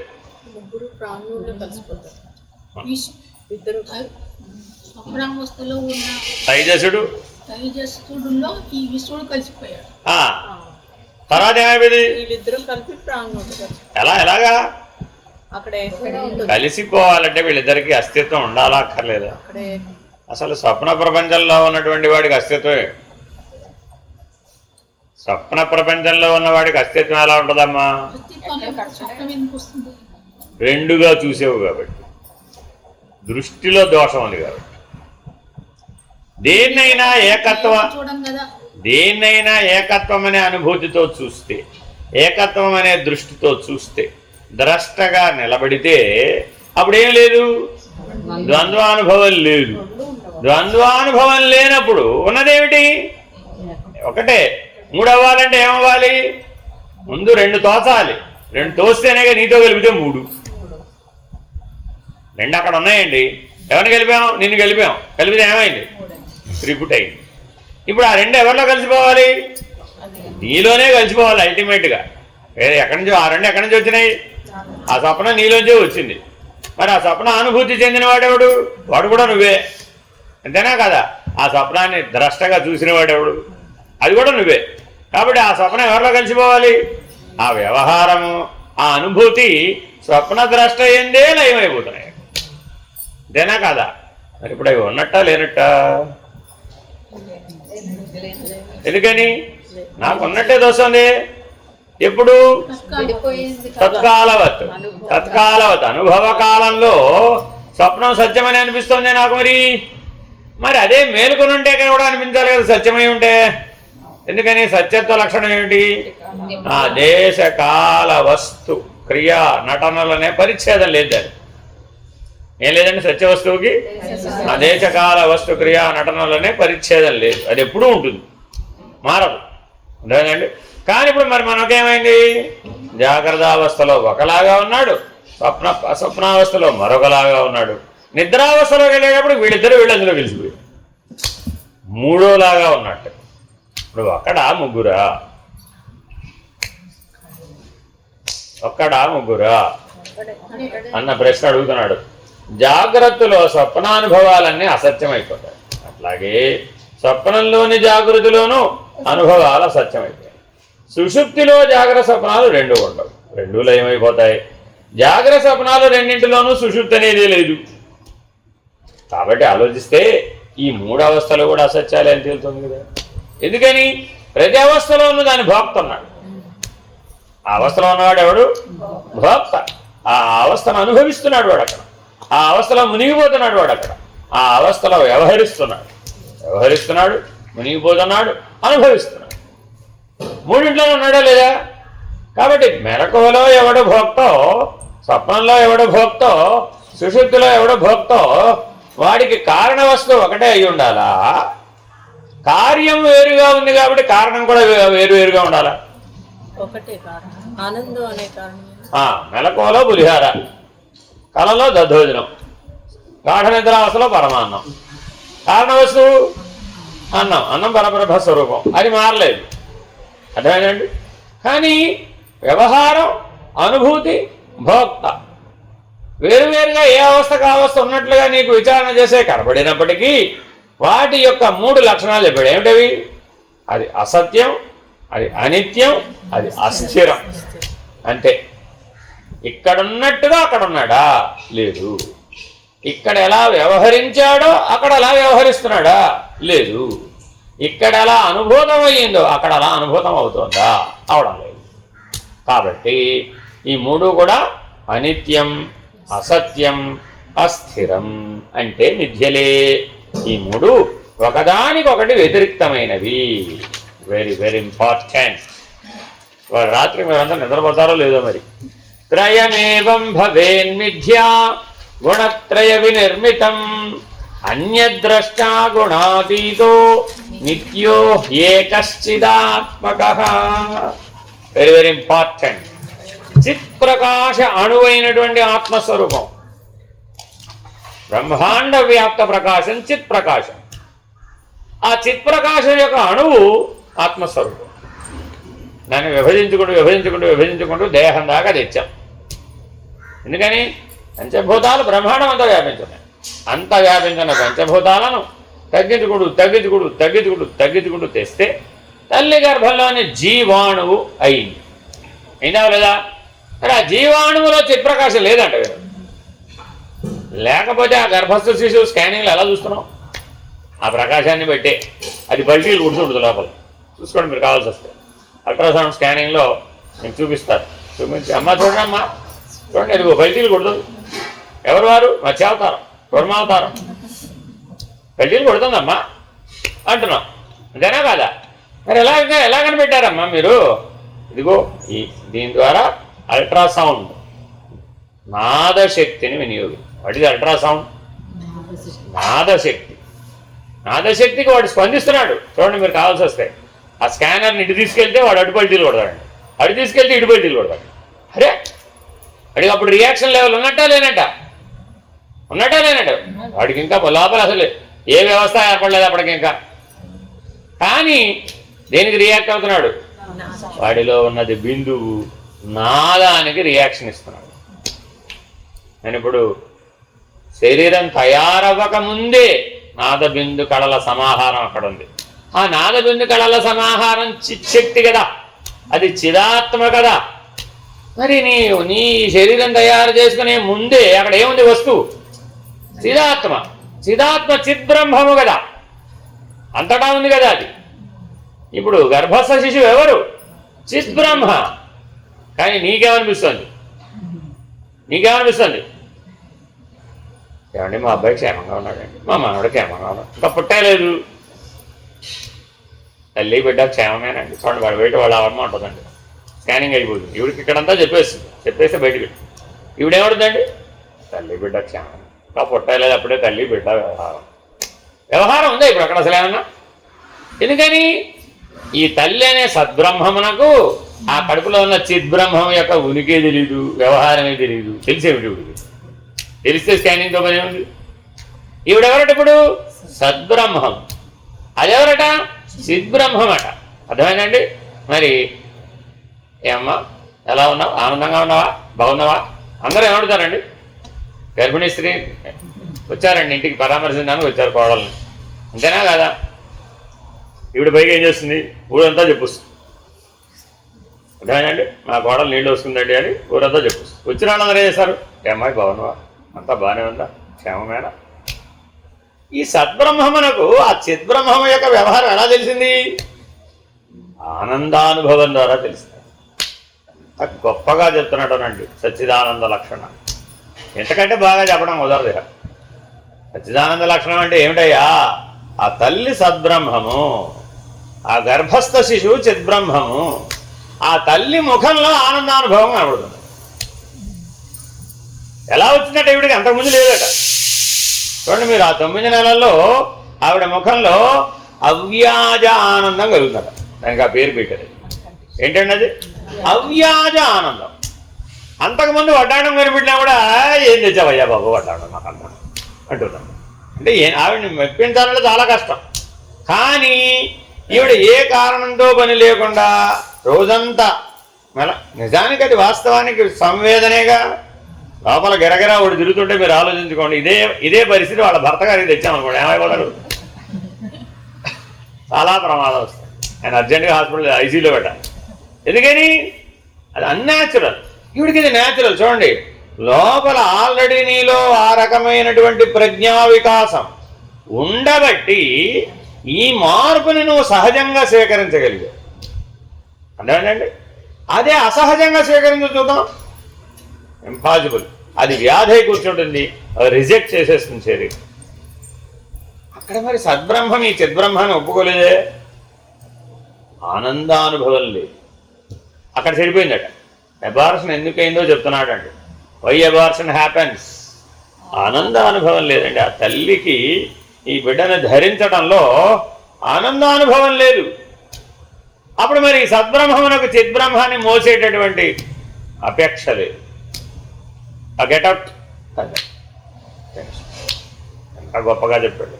కాబట్టి నాయన, నువ్వు పుట్టకముందే చిద్బ్రహ్మానివి. ఈ శరీర ధారణ చేసి ఏదో ఈ భూమండలంలోకి వచ్చాను, ఈ లోకంలోకి వచ్చాను, ఈ ప్రపంచంలోకి వచ్చాను, ఈ జగత్తులోకి వచ్చాను అంటున్నావే, నీ పూర్వరూపం ఏమిటి? చిద్బ్రహ్మ, చిత్ప్రకాశాన్ని నువ్వు. అది ఉండబట్టే ఇదేమైనా తయారు చేసుకున్నావు. అది లేకుండా జట్ట తయారు చేసుకున్నావు. విలువది ఆ తెలివి లేకుండా, ఆ ప్రజ్ఞ లేకుండా ఈ 306 ఎముకల్ని ఎక్కడి నుంచి తెచ్చుకున్నావు? ఏది ఏ స్థానంలో ఉండాలో ఎలా నిర్ణయించావు?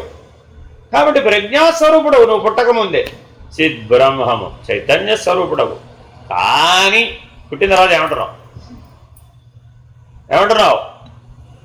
రోజు స్వప్నాలు చూసి చూసి చూసి చూసి స్వప్న వ్యవహారాన్ని నీ మీద కప్పేసి కప్పేసి కప్పేసి స్వప్నానుభూతులు కప్పేసి కప్పేసి కప్పేసి మిథ్యాభూతమైనవన్నీ ఆవహించి ఆవహించి ఆవహించి నువ్వు కూడా ఏమైపోయావు? అట్టి మిథ్యాభూతమే నేను అనుకుంటున్నావు తప్ప వాస్తవానికి నీ స్వరూపమైనటువంటి చిద్బ్రహ్మం అనేది మరుపుకు వచ్చింది నాయన. ఎలా? ఆవరణ దోషం చేత వచ్చింది అయ్యా. అదేమంటున్నాడు, త్రయమేవం భవేన్మిథ్యా. ఏదైనా సరే 3 అన్నావంటే అది మిథ్యాస్వరూపం. స్ట్రైట్ ఆన్సర్ చెప్తున్నాడు. నువ్వు అది 1 అంటావు 3 అంటావు చెప్పు ముందు. ఫస్ట్ టెల్, అది 1 3? 3 అన్నావా? అది మిథ్య ఖాతాలో రాసుకో. భవేన్ మిథ్య, సర్వకాలములందు అది మిథ్యాస్వరూపమే. నువ్వు 1000 సార్లు చెప్పవచ్చు కాక నాకు అనుభవం అయింది కాబట్టి సత్యమని. దాంతోపాటు నువ్వు కూడా మిథ్య. ఒకవేళ అది సత్యం అంటే నిన్ను కూడా ఏం చేయాలి? తీసుకెళ్ళి ఆ అసత్యత్వం, అనిత్యత్వం, అస్థిరత్వంలో భాగం నువ్వు కూడా అయిపోయావు కాబట్టి నువ్వు కూడా మిథ్యాభూతంగా పరిగణిస్తావు. అన్యద్రష్టా గుణాతీతో చాలా చాలా ఇంపార్టెంట్. ఏం చెయ్యాలండి? అదేగా మన గొడవంతా ఏం చేయమంటారండి? అన్యద్రష్టా గుణాతీతో. కాస్త ఒక అడుగు పక్కకి ప్లీజ్, కమౌట్. ఒక అడుగు పక్కకి. అప్పుడేమైంది? అన్యద్రష్ట. సీట్ నేను కాదురా బాబు, ఇదేనా కాదా? అర్థమైందండి? మా శ్రీమతి గారు మా అమ్మగారికి ఒక కంప్లైంట్ చేశారు నా మీద. నేను అప్పటికే ఎంపీడీఓగా పనిచేస్తున్నామంట. అధికారం సహజంగా ఉంటుంది కదా, మన చేతికి చాలామంది పనిచేస్తుంటారు. ఏం మాట్లాడినా అది ఆర్డరే. ప్రత్యేకంగా పేపర్ మీద ఇవ్వక్కర్లా. ఒక స్థాయికి వచ్చేసిన తర్వాత అది చేయండి అంటే అది ఆర్డర్ అంతే, చేసేస్తారంటే. మీరు ఆ పేపర్ మీద ఆర్డర్ ఇవ్వడానికి ఎవరు అడగరు, ఇంపార్టెంట్ అయితే తప్ప. సాధారణంగా ఫోన్ వచ్చిందనుకోండి, ఎలా మాట్లాడతాం? అధికారిగానే మాట్లాడతాం, అంతే కదా. అవతల ఎవరో తెలియదు. ఇప్పుడంటే ఏదో సెల్ ఫోన్లు వ్యవహారం, అప్పుడంతా డయల్ ఫోన్, తిప్పి తిప్పి తిప్పి తిప్పి చేసే డయల్ ఫోన్లు. సరే, ఎత్తగానే రోజుకి ఎన్ని ఫోన్లు మాట్లాడతాను నేను అప్పుడు? కొన్ని వందల ఫోన్లు, అదే ఉద్యోగం అనమాట. ఎప్పుడు ఫోన్ పక్కన ఉండేది, దాని మీద అంతా అందరు ఎవరు. అప్పుడు కూడా అప్పటికే సుఖం ఆల్రెడీ వచ్చేది. ఫోన్ ఎప్పుడైతే అంతకుముందు ఏంటంటే అందరూ ఆఫీస్కి వచ్చేవాడు, తర్వాత ఫోన్ వచ్చిన రోజు ఆఫీస్కి వెళ్ళడం మానేశారండి. ప్రతివాడు ఫోనే. అప్పుడు ఈ ఫోన్ ఎత్తి ఎత్తి అప్పుడు మనం ఏ పరిస్థితిలో ఉంటాం? ఎవరయ్యా అది అంటాం. నేచురల్ కదా అది. సాధారణంగా కుటుంబ సభ్యులు ఎప్పుడు చేస్తారు? సాయంత్రం 6ంటికో 7ంటికో. వీడు సాయంత్రం పొద్దున్నుంచి కాళ్ళు ఈడ్చుకుని ఫోన్లన్నీ మాట్లాడి నీరసం వచ్చి ఇంకెప్పుడు ఇంటికి పడిపోయే దశలో ఉండగా వీడు ఫోన్ చేస్తారు. అప్పుడు ఎలా మాట్లాడతాడు? ఎవరయ్యా అది? ఈవిడప్పుడు కొత్త కదా, కంప్లైంట్ చేశాను, మీ అబ్బాయి అరుస్తున్నాడు ఫోన్ చేస్తున్నారు కదా, మీరేమో ఫోన్ చేయమంటారు, మా వాడు ఎలా ఉన్నాడో కనుక్కోమంటారు, ఫోన్ చేశాను అరుస్తున్నాడు అండి బాబు. సరే, నేను నీకు ఐడియా చెప్తాను, వాడిని కుర్చీలోంచి లే అని ఫోన్ చేయగానే చెప్పు, ఇంకేం చెప్పమాక. కుర్చీలోంచి లే అనగానే వాడికి అర్థమైపోతుంది, ఓహో వీళ్ళు ఎవరో ఇంటోన్ చేశారా బాబు అని. అప్పుడు మళ్ళా మామూలుగా మాట్లాడతాడు అని ఆవిడ ఉపమానం చేశాడు. ఎంత గొప్పగా చెప్పిందాం అనుకున్నా. నాకు ఇప్పటికి గుర్తుందండి ఈ విషయం. ఎందుకు గుర్తుపెట్టుకున్నానంటే ఇదే విషయం. ఈ త్రిపుటి ఆ కుర్చీలాంటి అంతే. అందుకని ఎంత గొప్ప మాట ఇది. అన్యద్రష్ట గుణాతీతో. అంతే, కాసేపు పక్కకు వచ్చాడండి, అయిపోయింది. కాబట్టి గుణ వ్యవహారం గురించి ఎంత బర్ర బదలుకుంటాయో.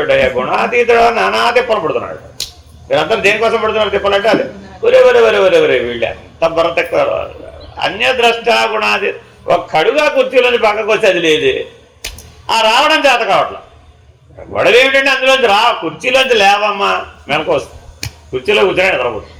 లేవమ్మా తల్లి, లేస్తే మెలకు వస్తుంది. ఆహా, నేను నిద్రపోతూనే ఉండాలంటే నాకు మాత్రం మెలకు కావాలి, అదెట్ట వస్తుంది? కాదు కదా మరి. కాబట్టి ఏం చేయాలి? నిద్రపోవాలంటే ఏం చేయాలి? ఆ పోస్టర్ మార్చుకో ఒకసారి, ఇట్టించటి మారు, లేదన్నాడు 4 అడుగులై. అప్పుడేమైంది? అన్యద్రష్ట గుణాతీతో. ఆ త్రిగుణమా 3 ఉన్న వ్యవహారం అంతా కూడా నువ్వు అందులో కలిసిపోతున్నావు అయ్యా బాబు. కలవకపోతే మిథ్యాభూతమైన దాంట్లో కలిసిపోతావయ్యా. ఈ ప్రపంచంలో దేంటైనా కలిసిపోవాలంటే దానికి నిజ అస్తిత్వం ఉండాలా అక్కర్లేదా? ఉంటేనే కదా. పాలు కలలో ఉన్నాయండి, కాఫీనేమో ఇలలో ఉన్నాయండి. కలపండి చూద్దాం. కాఫీ ఎక్కడున్నాయి? జాగ్రత్త ప్రపంచంలో ఉన్నాయి. పాలు ఎక్కడున్నాయి? స్వప్న ప్రపంచంలో ఉన్నాయి. ఈ రెండింటి కలపండి అంటే ఎలాగా? లేవుగా అంటావా లేదా? అలాగే నిజ అస్తిత్వం లేదు కదా త్రిపుటికి. అటువంటి త్రిపుటిలో ఎలా కలిసిపోతావయ్యా? ఈ విధంగా సత్వరజస్తమో గుణాల వల్ల ఉత్పన్నమైనటువంటి ఈ 3 అవస్థలు మిథ్యయే.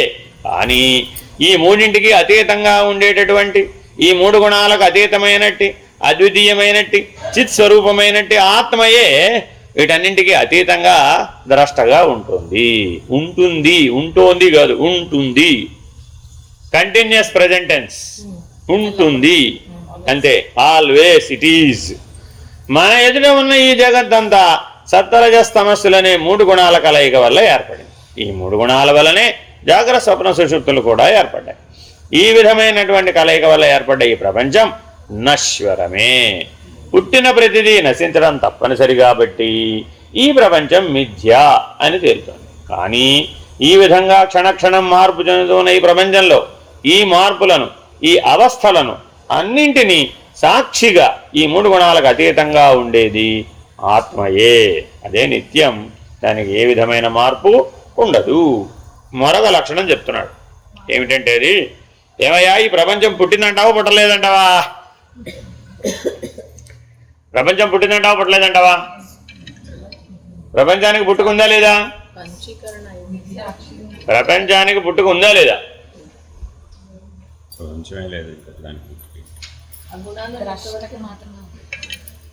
ఎప్పుడు లేదు? ద్రష్టగా చూస్తే లేదు. దృశ్యంలో కలిసిపోతే దృక్ అనకూడదమ్మా. దృశ్యంలో కలిసిపోతే ఉంది. దర్శనంగా చూస్తే నాకు కనబడుతుంటే లేదట. దర్శనం అంటే కనబడుతోంది, అంతేనా కాదా? మూడుగా ఉందా ఒకటిగా ఉందా? ఈ దృశ్యము ఆ దర్శనం ఎవరిలో కలిసిపోవాలి? ఎవరిలోంచి పుట్టినాయి? ఎవరిలోంచి పుట్టినాయి? ద్రష్టలోంచి పుట్టినాయి లేదా? కాబట్టి ప్రపంచం పుడుతుందా పుట్టడం లేదా? ఎక్కడి నుంచి అనవసరం. ప్రపంచం పుట్టిందా పుట్టలేదా? పుట్టిందనాల్సిందే. ఎందుకని? త్రిగుణ వ్యవహారం, త్రివృత్కరణం. దాన్ని ఏమంటారండి? త్రివృత్కరణం. ఒకటే మూడు అవ్వటం. దీన్ని ఏమంటారండి? ఒకటి మూడుగా కనబడుతోంది. దాన్ని త్రివృత్కరణం అంటారు. ఆ త్రివృత్కరణం మూడుగా అనుభూతం అవ్వడం, మూడుగా వ్యవహరించడం, మూడుగా కనబడటం ఏదైతే ఉందో అది పుట్టిందా పుట్టలేదా? పుట్టింది అనవలసిందే. బయట నుంచి పుట్టిందన్నా? పక్కవాడిలో నుంచి నాకు కల వచ్చిందండి. అలా ఎలా వస్తుంది? రాదు. వస్తుందా? పక్కవాడి నిద్ర నాకు వచ్చిందండి. రాదు. పోనీ పక్కవాడి మెలకువ నీకు వచ్చిందండి. ఛాన్స్ ఉందా? ఏమీ లేదు. ఎవడి నిద్ర వాడిదే, ఎవడి కళ వాడిదే, ఎవడి మెలకువ కూడా వాడిదే. ఎవరిలో పుడుతున్నాయి? వాడిలోనే పుడుతున్నాయి. పుట్టడం కాదా ఇప్పుడు అది అని అడుగుతున్నాడు. ఏమంటే మెలకువ పుట్టింది, కళ పుట్టింది, నిద్ర పుట్టింది. పుట్టడం అన్న లక్షణాన్ని దానికి వేస్తున్నాడు. కరెక్టేనా కాదు? మెలకువ పుట్టడం ఏంటి? నేను పుట్టానంటే ఒప్పుకుంటాను, కానీ మెలకువ పుట్టిందంటే నేను ఒప్పుకోనండి. ఆ మెలకువ పుట్టడం ఏమిటి? ఒప్పుకోనేను అటు. ఎందుకనండి? ఎందుకని ఒప్పుకోవట్లేదండి నువ్వు? మెలకువ పుట్టిందంటే ఒప్పుకుంటావా? ఒప్పుకో. జాగ్రత్త ప్రపంచం పుట్టిందంటే ఒప్పుకుంటావు. కానీ మెలకువే పుట్టలేదంటే మెలకువ వ్యవహారంలో ఉన్న ప్రపంచం కూడా మళ్ళీ అలా పుడుతుంది. ఇది పుడితే కదా పుట్టడానికి. సరే, మెలకువ పుట్టలేదు, మెలకువ ప్రపంచం పుట్టలేదు, ప్రపంచానుభవం పుట్టింది అయితే అన్నాడు. ఒప్పుకుంటే మూడింటిని ఒప్పుకో. అంతే కదా? మెలకువ పుట్టిందని ఒప్పుకో. మెలకువ పుట్టింది కాబట్టి పుట్టిన ప్రపంచంలో వ్యవహరించాలి కదా. మరి నువ్వు ఆ వ్యవహారం కూడా పుట్టింది. అంతేనా కదా? పుట్టని పిల్లవాడికి పెళ్లి చేయాలి. ఎలా చేస్తాం? పుట్టని పిల్లవాడికి పెళ్లి చేయడం కుదరదండి బాబు అంటున్నావా లేదా? ఎందుకని? పుట్టలేదు కాబట్టి. పెళ్ళి అనేది వ్యవహారం కాబట్టి. అదేనండి. కాబట్టి మెలకువ పుట్టింది, మెలకువలో వ్యవహారం పుట్టింది, వ్యవహారంలో అనుభూతి కూడా పుట్టింది. ఒప్పుకుంటావా? ఎక్కడి నుంచి ఒప్పుకోవట్లేదు, ఎక్కడి నుంచి అయితే ఒప్పుకోవాలి. నేను పక్కకు జరిగానండి, గుణాతీతుడను. అక్కడి నుంచి చూశాను. అక్కడి నుంచి చూసామన్నాను. మెలకువ పుట్టడం ఏమిటండి? నేను ఒప్పుకోను. సరే, కళ పుట్టింది అయితే ఇది ఒప్పుకుంటావా? అదేమిటి? రోజు కలగంటున్నావు కదా, మరి రోజు రకరకాల అరుపులు అరుస్తున్నావు కదా మరి నిద్రలో. ఏమో నాకు తెలీదు. ఏం చేస్తున్నాడు? కలగంటున్నాడండి బాబు. కనటం అంటే పుట్టడమే కదా. మరి గుర్తు పెట్టుకోండి. ఏం చేస్తున్నాడండి ఆయన? చిన్నపిల్లవాడు అరుస్తున్నాడండి నిద్రలో. Twinkle twinkle twinkle little star చదువుతున్నాడు పద్యం. ఎందుకని? ఏమండి వాళ్ళమ్మ?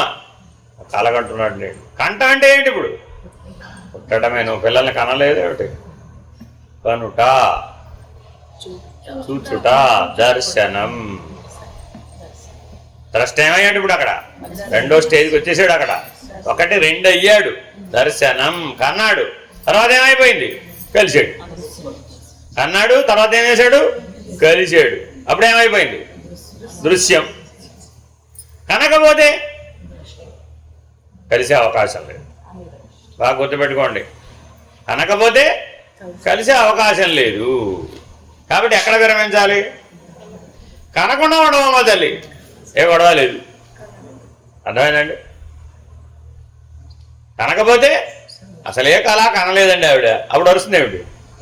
ఇంకా ఆవిడ అరిచే పని లేదు. నీ చేతిలో ఉందనే తెలుగులో చెప్పడం. అన్యద్రష్ట గుణాతీతో. ఆ కళ నుంచి ఒక్కడుగు పక్కకి వెయ్యి. వేస్తే ఏమయ్యావు? లేదు, దర్శనం లేదు. అక్కడ దర్శనం లేకపోతే దృశ్యం కూడా లేదు. అంతే, ఫినిష్డ్. అర్థమైందండి? స్వామివారికి ఏ చీర కడితే బెటర్ అంటావు? దర్శనమా దృశ్యమా? ద్రష్ట. ఇప్పుడు స్వామివారిని ఎక్కడికి ఈక్వలైజ్ చేసేసాం? మరి మాటి మాటికి ఏం చెప్తామండి? నిజపాద దర్శనం, తర్వాత ఏమిటి? నిజ గురు ఏదో సంథింగ్ అలా. అన్నిటికీ దేనికి ముడిపెట్టాము ఇప్పుడు? అన్నీ కనటమే. కన్న తర్వాత ఏమవుతావు? కలిసిపోతావు. మరి నువ్వు ద్రష్టవి కదా, ఎలా కంటావయ్యా? అసలు ఎలా చూస్తావు చెప్పు. ఇప్పుడు ఏ దేవాలయానికైనా వెళ్ళి ఏం చేయాలండి? విశేష దర్శనం. అబ్బా ఏమిటండి ఇవాళ మీరు ఎలా వెళ్ళొచ్చారని దర్శనం బాగా విశేష దర్శనం అండి బాబు. ఆల్రెడీ 500 రూపాయల టికెట్, దానికి పేరు ఇది పెడతాడు చూడండి మీకు కావాల్సి వస్తే. ఏమిటి విశేష దర్శనం? కొన్ని చోట్ల తీసేశారండి. ఇది సత్వర దర్శనం అని పేరు మార్చేశారు. విశేష దర్శనం అంటే అక్కడ ఏదో ఇంకేదో కనబడుతున్నాం అనుకుంటున్నారని సత్వర దర్శనం తొందరగా చూపిస్తాడు అంతే. ఒక దేవస్థానంలో ఇలా రాసిందనమాట, సత్వర దర్శనం. అబ్బా ఏం రాశాడ వీడు, చాలా తెలివైన వాడు. శ్రీఘ్ర దర్శనం లేకపోతే అదిగోండి. ఏమిటి శ్రీఘ్ర దర్శనం? ఆ మెలికలు తరకుండా డైరెక్ట్గా ఇలా విడిపోతాడు. శ్రీఘ్ర దర్శనం అర్థమైందండి. కాబట్టి ఏదైతే అక్కడ ఆ దర్శనం ద్వారా దృశ్యంలో కలిసావా, ద్రష్టగా ఉన్నావా, అది తేల్చుకోవడానికి వెళ్ళాడు. ఇంతకి అక్కడికి ఎందుకు వెళ్ళాడు ఆయన? దర్శనమా, దృశ్యమా, ద్రష్ట? ఎవరు సత్యం తెలిపోయిందండి. ఇప్పుడు అక్కడ ఆలయానికి వెళితే ఒక సత్య దర్శనం కలిగిందట. ఏమిటా సత్య దర్శనం? ద్రష్ట సత్యమని, దర్శనం దృశ్యం అసత్యం, అస్థిరమని, అనిత్యమని. ఈ సత్యాన్ని భూమి పుట్టినప్పటి నుంచి ఆలయం నిరూపిస్తూనే ఉంది. ఎప్పటిదాకా నిరూపిస్తుంది? సృష్టి అంత కల్పాంతం దాకా ఆలయం పని అదే. అంతేనా కాదా? కాబట్టి ఏమడిగాం? ఆలయానికి వెళ్ళి వచ్చిన వాళ్ళు ఏమడిగాం? దర్శనం బాగా అయిందండి. అంటే భ్రాంతి ఉందా పోయిందా అని సూటిగా అడుగుతున్నాం. ఏం చెప్పాడండి సమాధానం? ఎంత బాగా అయింది, పరమాత్మ దయ అసలు ఎంత బాగా ఎప్పుడు అవ్వలేదు అని ఎంతసేపు స్టోరీ చెప్తాడే కానీ అరే రా దర్శనమా, దృశ్యమా, ద్రష్ట? ఏ నిర్ణయం చేసుకోవడానికి వెళ్ళావు అసలు అక్కడికి? ద్రష్ట. అర్థమైనట్టు ఇప్పుడు. కాబట్టి ఈ ప్రాణప్రదమైన ఈ మాటను చాలా జాగ్రత్తగా పట్టుకోవాలండి. అన్య ద్రష్ట గుణాతీతో. అది ఏ దర్శనమైనా గుణ సంయోజనంతో ఉంటుంది, ఏ దృశ్యమైనా గుణ సంయోజనంతో ఉంటుంది, ఏ వ్యవహారమైనా గుణ సంయోజనంతో ఉంటుంది, ఏ అనుభూతి అయినా సరే అది గుణ సంయోజనంతోనే ఉంటుంది. నిన్న ఎవరు గెలిచిపోమన్నారా? కాఫీ తాగినంత మాత్రాన కాఫీలో గెలిచిపోవడం ఎందుకు? అవసరం లేదుగా. కాఫీ చాలా బాగుందిగా, అంతవరకు బాగానే ఉంది. నీ చేత్తో పెట్టావు చూడు, అందువల్ల కాఫీ ఇంకా బాగుంది. ఆవిడికి రెండో మాట నచ్చింది. రెండో మాట ఖాయం చేసుకోండి. మొదటి మాట కాదు, రెండో మాట ఖాయం చేసుకోండి. చూడండి ఇంకా తెలివి. ఆవిడ ఇంకా బాగా తెలివైంది. పక్క నుంచి వాళ్ళ అబ్బాయి వచ్చాడు, నేను తాగలేదు కదా అన్నారు. నా సంగతి ఏమిటి అన్నది. అంటే నువ్వు చూసావు కదా, చూసినందుకు నీకు కూడా ఫలితం దక్కింది భో అన్నాడు. ఆనందానుభవం చూస్తే కూడా కలుగుతుంది. Very very important. ఇక్కడ ఇందులో మెలిక ఉందండి. అది అందుకే ఆ మాట చెప్తాను. ఆయన కాఫీ తాగాడ, ఆవిడేమో కాఫీ కలిపిందట, ఈవిడేమో చూశాడు. ముగ్గురిలో ఉన్న ఆనంద లక్షణం ఒకటే. నువ్వేమంటున్నావు? కాఫీ కలిపినప్పుడు, కర్తగా కలిపినప్పుడు ఉన్నటువంటి అనుభవం, వ్యవహారం వేరే. ఆ కాఫీ వీడు భోక్తగా తాగాడు, అనుభవించాడు. ఇప్పుడు వీడి వ్యవహారం, వీడి అనుభవం వేరే. చూశాడు ఒక ఆయన. అర్థమైందండి? ఈ వ్యవహారాన్ని చూశాడు ఒక ఆయన. ఆయన కూడా ఏం కలిగింది? ఆయన కూడా ఒక వ్యవహారం కలిగింది, ఆయన కూడా ఒక అనుభవం. ఇప్పుడు ఈ మూడింటి యొక్క వ్యవహారము, అనుభవము మిథ్యాభూతమా, సత్యమా? ఎలా అనవలసి వచ్చింది? ముగ్గురు ద్రష్టలు ఉన్నారు. ఇప్పుడు అక్కడ ఒకటో ద్రష్ట ఉన్నాడా? ముగ్గురిలో ఏకంగా ఉన్న ద్రష్ట ఒక్కడే. అర్థమైందండి? కాఫీ కలిపేవాడెవడు? జాగ్రత్త ప్రపంచం. అనుభవించేవాడెవడు? స్వప్న ప్రపంచం. చూసేవాడెవడు? సుషుప్తి ప్రపంచం. ఈ ఇద్దరు వచ్చి ఇందులో కలిసిపోతున్నారు. ప్రతి ఇద్దరు వచ్చి మరొకటి దాంట్లో కలిసిపోతున్నారు. వెరసి ఈ మూడింటిలోంచి ఒకటి పక్కకు అప్పుడే ఎంట్రీ ఇచ్చాడు. వీళ్ళు ఏదో ఇక్కడ నవ్వేసుకుంటున్నారు. ఏమిటి మీరు ఎందుకు నవ్వుకున్నారు అన్నాడు. అది నీకు అర్థం కాదులే అన్నాడు. ఇప్పుడు ఎక్కడ మొదలు పెట్టాలి? కాఫీ తయారు చేయడం దగ్గర మొదలు పెట్టాలి, కాఫీ తాగడం దగ్గర మొదలు పెట్టాలి, చూడడం దగ్గర మొదలు పెట్టాలి. ఈ వ్యవహారం, త్రిపుటి వ్యవహారం అంతా ఇప్పుడు వాడికి చెప్పాలి. చెప్తే అర్థం అవుతుందంటారా? ఇప్పుడు అంతా నీకు ఎందుకని వదిలేసి ఆ విషయం అది అయిపోయిందిలే, అదంతా అయిపోయిందిలే, వదిలేసేరా, ఇప్పుడు నువ్వెందుకు వచ్చావు చెప్పా సంగతి అన్నాడు. సరే మీ గొడవ నాకు ఎందుకు కానీ ఈ సంగతి తెలుసండి అన్నట్టు వచ్చిన వాడేవాడు. వాడికి త్రిపుడి వ్యవహారంతో ఏమైనా పనే లేదు కదా. నువ్వు అలా కదా వచ్చావు అసలు ఈ శరీరంలోకి, నువ్వు అలా కదా వచ్చావు అసలు ఈ ప్రపంచంలోకి, నువ్వు అలా కదా వచ్చావు ఈ జగత్తులోకి. ఏం తెలుసుకోవడానికి వచ్చావు? అహం బ్రహ్మాస్మి, నేను బ్రహ్మస్వరూపుడనని తేల్చుకోవడానికి వచ్చావు అనకూడదు. అహం బ్రహ్మాస్మి అనడానికి వచ్చావు. కానీ గొడవంతా ఎక్కడ వచ్చింది? ఇప్పుడు అన్నెసెసరీగా మిథ్యాభూతంలో కలిసిపోయావు, వ్యవహారంలో కలిసిపోయావు, అనుభూతిలో కలిసిపోయావు, కర్తాభోక్తగా మారిపోయావు. మారి నేను కూడా మిథ్యాస్వరూపాన్ని అనుకునేటంతగా మారిపోయావు. నువ్వు సత్యస్వరూపుడే రాబా. నేను కాదండి బాబు, మీరు ఎన్ని చెప్పినా నేను మాత్రం ఈ విషయంలో పొరపాటు కూడా ఒప్పుకోను. జీవేశ్వరో అభిన్న అంటే పొరపాటు కూడా ఒప్పుకోను. జీవో బ్రహ్మైవ నాపరహ అంటే అసలుకి 100కి 1000 పాళ్ళు ఒప్పుకోను. ఎందుకని? అసలు నాకు అనుభవమే లేదే, నాకేం లేదు. మీరంటూ నా సత్యం యొక్క అనుభవం లేదు నాకు, ఆ సత్యం యొక్క ఆనందం లేదు. మీరు అక్కడ ఏముందంటున్నారు? బ్రహ్మానందం ఉందంటున్నారు. ఆ బ్రహ్మానందం నాకు అనుభవం వస్తేగా నేను ఒప్పుకోవడానికి.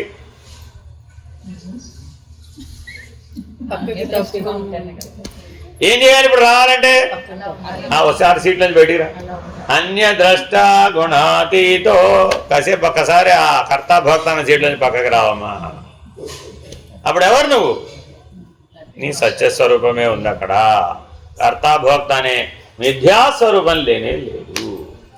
యద్వన్మృది ఘటభ్రాంతిం శుక్తౌ వారజత స్థితం తద్వద్బ్రహ్మణి జీవత్వం భ్రాంత్యా పశ్యతి నస్వతః.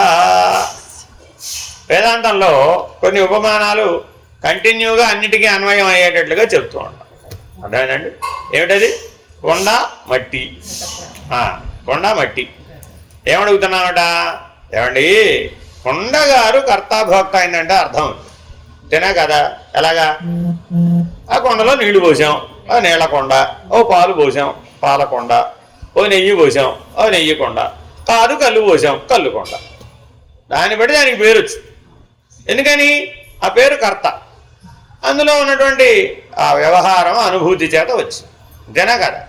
ఇప్పుడు ఆ ద్రవ్యాన్ని తీసేసినా ఆ కొండకు ఆ వాసన ఉంటుంది. ఉంటుందా ఉండదా? ఎప్పుడో పోసామండి పాలు, రోజు పాలకే వాడుతున్నాం ఆ కొండని, ఏమైపోతుంది? ఆ పాల వాసనే వస్తుంది. రోజు కళ్ళుకే వాడాం, అప్పుడేమైంది? రోజు నేతికి వాడాం, ఏ నీళ్ల కొండకు వాడాం. సరే, దాని సంగతి దాని. ఇలా ఏ వినియోగం చేయబడితే ఆ వినియోగానికి సంబంధించిన వాసన ఆ కొండకు అంటినట్టు కనబడుతుంది కదా. సరేనయ్యా, ఆ కొండకి కారణద్రవ్యం ఎవరు?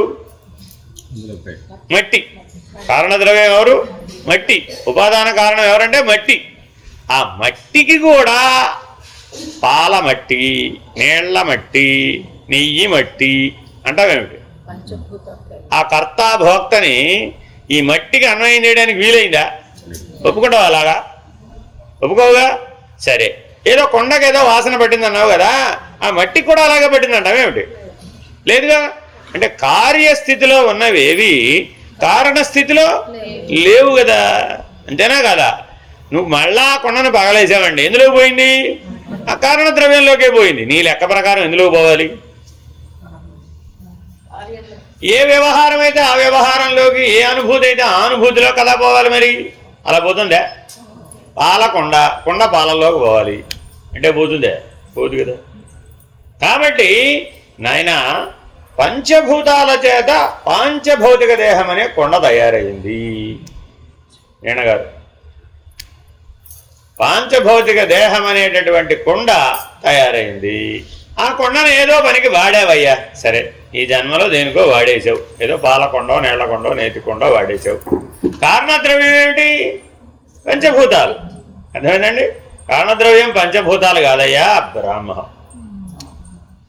ఎందుకని? ఆ పంచభూతాలు స్వయంగా కొండను తయారు చేసినాయి. చేయలేదుగా. మధ్యలో కొమ్మరు అనేవాడు వాడు కావాల్సి వచ్చింది. ఘటజ్ఞ, ఘటం యొక్క జ్ఞానం కలిగిన వాడెవడో వాడెవడు? కొమ్మరివాడు. అంతేనా కాదా? వాడు లేకుండా, వాడి ప్రమేయం లేకుండా ఎలా తయారైంది? అవలేదుగా. ఏది అవమని చూద్దాం. సరాసరి అవదయ్యా బాబు. ఆ మధ్యలో సత్యము నిత్యము అయినటువంటి బ్రహ్మస్వరూపం యొక్క నిమిత్త కారణత్వం చేత, అదేమిటది నిమిత్త కారణత్వం చేత ఆ పంచభూతాలనే ద్రవ్యం ఈ కొండగా పాంచభౌతిక దేహంగా కనబడుతుంది. ఈ మధ్యలో నిమిత్త కారణం ఒకటి ఉందిరా బాబు, కులాలుడు. ఆయన పేరేంటి? కులాలుడు అంటే కొండలు తయారు చేసేవాడు. అర్థమేనండి? మరి అట్లాగే పటజ్ఞ ఇంకో ఆయన ఎవరు? సృష్టి అనే పటం. ఈ సృష్టి అనే పటం గురించిన జ్ఞానం ఉన్నవాడు. సృష్టి నియమాలు, సృష్టి ధర్మాలు, లా ఆఫ్ నేచర్ అంటున్నావే, ఆ ప్రకృతి నియమాలన్నిటికీ సంబంధించినటువంటి జ్ఞానం ఉన్నవాడు ఒకడు ఉన్నాడు. వాడు నిమిత్త కారణం. అర్థమైందండి? ఒక డు అన్నప్పుడల్లా ప్రమాదం వస్తుంది, ఒక టీ అన్నా ప్రమాదం వస్తుంది. అర్థమైందండి? ఎందుకని? పరిమితమైనటువంటి అస్తిత్వాన్ని ఆపాదించినట్టు అవుతుంది అక్కడ. అర్థమైందండి? కాబట్టి సృష్టికర్త అన్నప్పుడల్లా మన వాళ్ళు పట్టుకుంటారు. అయితే ఆయన కూడా 2 కాళ్ళు 2 చేతులు తలకాయ ఉండాలి కదా అని.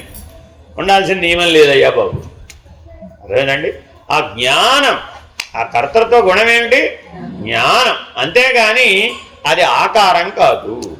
జ్ఞానం యొక్క ప్రభావం చేత అయింది ఇది. అంతేనా కదా? తల్లికి ఆ జ్ఞానం సహజంగా బై లా ఆఫ్ నేచర్ ఉంది కాబట్టి ఆవిడ ఆ పని చేసింది. బై లా ఆఫ్ నేచర్ తండ్రికి ఆ కెపాసిటీ లేదు. వాడిని 130 రకాలుగా దెబ్బలు పెట్టినా అది అయ్యే పని కాదు. అంతేనా కదా? ఎందుకని? అది లేదు, వాడిగా జ్ఞానం లేదంటే. నేను ఇంపార్ట్ చేశానండి బాబు. ఇప్పుడు ఏమిటంటారు తెలుసా మీకు? బ్రెయిన్ ట్రాన్స్ప్లాంటేషన్ చేసేటప్పుడు మెమరీతో సహా కూడా ట్రాన్స్ప్లాంట్ చేసి పడేస్తున్నాడు. దేవుడి ఎప్పుడో ఐన్స్టీన్ బ్రెయిన్ దాచేట్టామండి. ఏం చేసాము? Brain with memory. అప్పుడు ఏమైపోయినట్టు? ఏమో ఏమైపోతుందో తెలియదు. ప్రస్తుతం ప్రయోగ దశలో ఉంది ఇది. ఈ ఉన్న తెలివి పోవాలి, కొత్త తెలివి రావాలి అనేటటువంటి మోడల్ని, సాఫ్ట్వేర్ని మార్చేస్తున్నాం. అది ప్రయోగాత్మక దశలో ఉంది. ఒకవేళ కనుక అది సఫలీకృతం అయిందనుకోండి, you will have all n number of robots. అదేగా రోబో సినిమా అంటే ఒక రోబో తయారు చేస్తాడు ముందు, 101 ఒకేసారి లైన్లో వచ్చేస్తాయి. అందరికీ ఈక్వల్ ఎనర్జీ, ఈక్వల్ కెపాసిటీ, అన్నీ ఈక్వలే, ఎవ్రీథింగ్ ఈక్వల్. అప్పుడు మరి అదేగా క్లోనింగ్ అంటే. మరి అప్పుడు ఆ ఈక్వల్ కెపాసిటీ తోటి పుడితే అప్పుడు భేదాలు ఏం లేవుగా. అప్పుడు మీ సిద్ధాంతాలు ఏం చేస్తారో చూద్దాం. ఇప్పుడంటే మీ జాగ్రత్త ప్రపంచం వేరే, మీ స్వప్న ప్రపంచం వేరే, మీ సుషుప్తి ప్రపంచం వేరే. ఏకోహం బహుశ్యామ ఇక్కడ సూత్రం కనబడుతోంది కాబట్టి మీరు ఇన్ని సూత్రాలు చెప్పారు. అప్పుడు ఏకోహం ఏకస్య ఏమవుతుందో. సరే, అందుకని ఎంత సూటిగా ప్రశ్నిస్తున్నాడట నాయన. ఈ మన్నుకి ఈ లక్షణ కారణద్రవ్యానికి ఘటం యొక్క కర్తృత్వ భోక్తృత్వాలు ఎలా చేరడం లేదు, అలాగే ఆ పంచభూతాలకి ఈ పాంచభౌతిక దేహం యొక్క కర్తృత్వ భోక్తృత్వాలు చేరాలిగా మరి లెక్క ప్రకారం. కారణద్రవ్యం అదే అయితే నువ్వేదో చేసేవండి, శిక్ష ఎవరికి వేయాలి? ఇప్పుడు పంచభూతాలకు వేయాలి. అలా ఎలా వేస్తాం? వేయలేవుగా. పోనీ శిక్షణ నీకేదో తెలియదండి, శిక్షణ నీకు ఇవ్వక్కర్లా, పంచభూతాలకు శిక్షణ ఇస్తే నీ జ్ఞానం వస్తుంది. కరెక్టేనా? అలా ఎలాగా? అది ఎప్పటికీ సాధ్యం కాదు. కాబట్టి కారణమైనటువంటిది సత్యత్వం, కార్యమైనది మిథ్యాత్వం. కారణమైనటువంటిది సత్యత్వం, కార్యమైనటువంటిది మిథ్యాత్వం. కారణం బ్రహ్మస్వరూపం కదా మరి అని ఆల్రెడీ ప్రూవ్ చేసామే. మరి అప్పుడేం ఒప్పుకుంటావు? కార్యం కూడా బ్రహ్మమని ఒప్పుకోవాలి. బ్రహ్మముగా సత్యం మర్చిపోకూడదండి. కార్యముగా సత్యం కాదు అది. ఇప్పుడు బ్రహ్మముగా సత్యం. అప్పుడు అక్కడ ఏం లేవు, వ్యవహారం లేదు, అనుభూతి లేదు, నిర్ణయం లేదు, మిథ్యాభూతం లేదు. అర్థమేనండి? ఎగరగొడితే పూర్తిగా ఎగరగొట్టాలి, అంతేగాని సగం వదిలిపెట్టి సగం ఎగరగొడతానంటే లాభం లేదు. దానికి 3 ఉపమానాలు చెప్తున్నారండి. అయితే వివిధ జీవరాశులు ఈ విధంగా వేరు వేరు జీవులుగా కనిపించడానికి కారణమేమిటి అన్న ప్రశ్నకు సమాధానంగా చెప్తున్నారు. 84 లక్షల జీవరాశులు కనబడుతున్నాయి కదా, వీటన్నింటిలో ఉన్నటువంటి జీవుడు అనే మిథ్యాభూతం ఒకటే కదా, బ్రహ్మము అనే సత్యత్వం కూడా ఒకటే కదా. ఇప్పుడు వీళ్ళందరిలో ఉన్న జీవుడు అనే అనేకత్వాన్ని దర్శిస్తున్నావా? మిథ్యాత్వాన్ని దర్శిస్తున్నావా, బ్రహ్మం అనే సత్యత్వాన్ని దర్శిస్తున్నావా అనేది నీ దృష్టిలో ఉందా, నీ సృష్టిలో ఉందా? సృష్టిలో ఉందని వీడు అంటున్నాడు. ఎంత అనేకత్వంగా ఎందుకు సృష్టించాలి ఆయన? ఆయన అంత అనేకంగా సృష్టించి ఏకంగా చూడమనే పని నాకెందుకు పడాలి? మళ్ళా అదేదో సృష్టి ఏకంగా చేసింటే నేను ఏకంగానే చూసేవాడిని కదా అన్నదానికి సమాధానం చెప్తున్నాడు. మానవుడు భ్రమకు లోనై మట్టిలో కొండను, ఉచ్చపు చెప్పలో వెండిని చూస్తూ ఉన్నట్లే భ్రమకు మాయకు లోనై బ్రహ్మలో ఈ విధమైన జీవభావాన్ని చూస్తున్నాడు. అంతే తప్ప స్వతహాగా ఉన్నది పరబ్రహ్మమే, ఏ రకమైన భేదం లేదు. దీనికి ఒక ఆక్షేపణ ఉందన్నమాట. అన్నం పరబ్రహ్మ స్వరూపం అంటున్నారు కదా, అన్నమయ కోశం పరబ్రహ్మమేనా?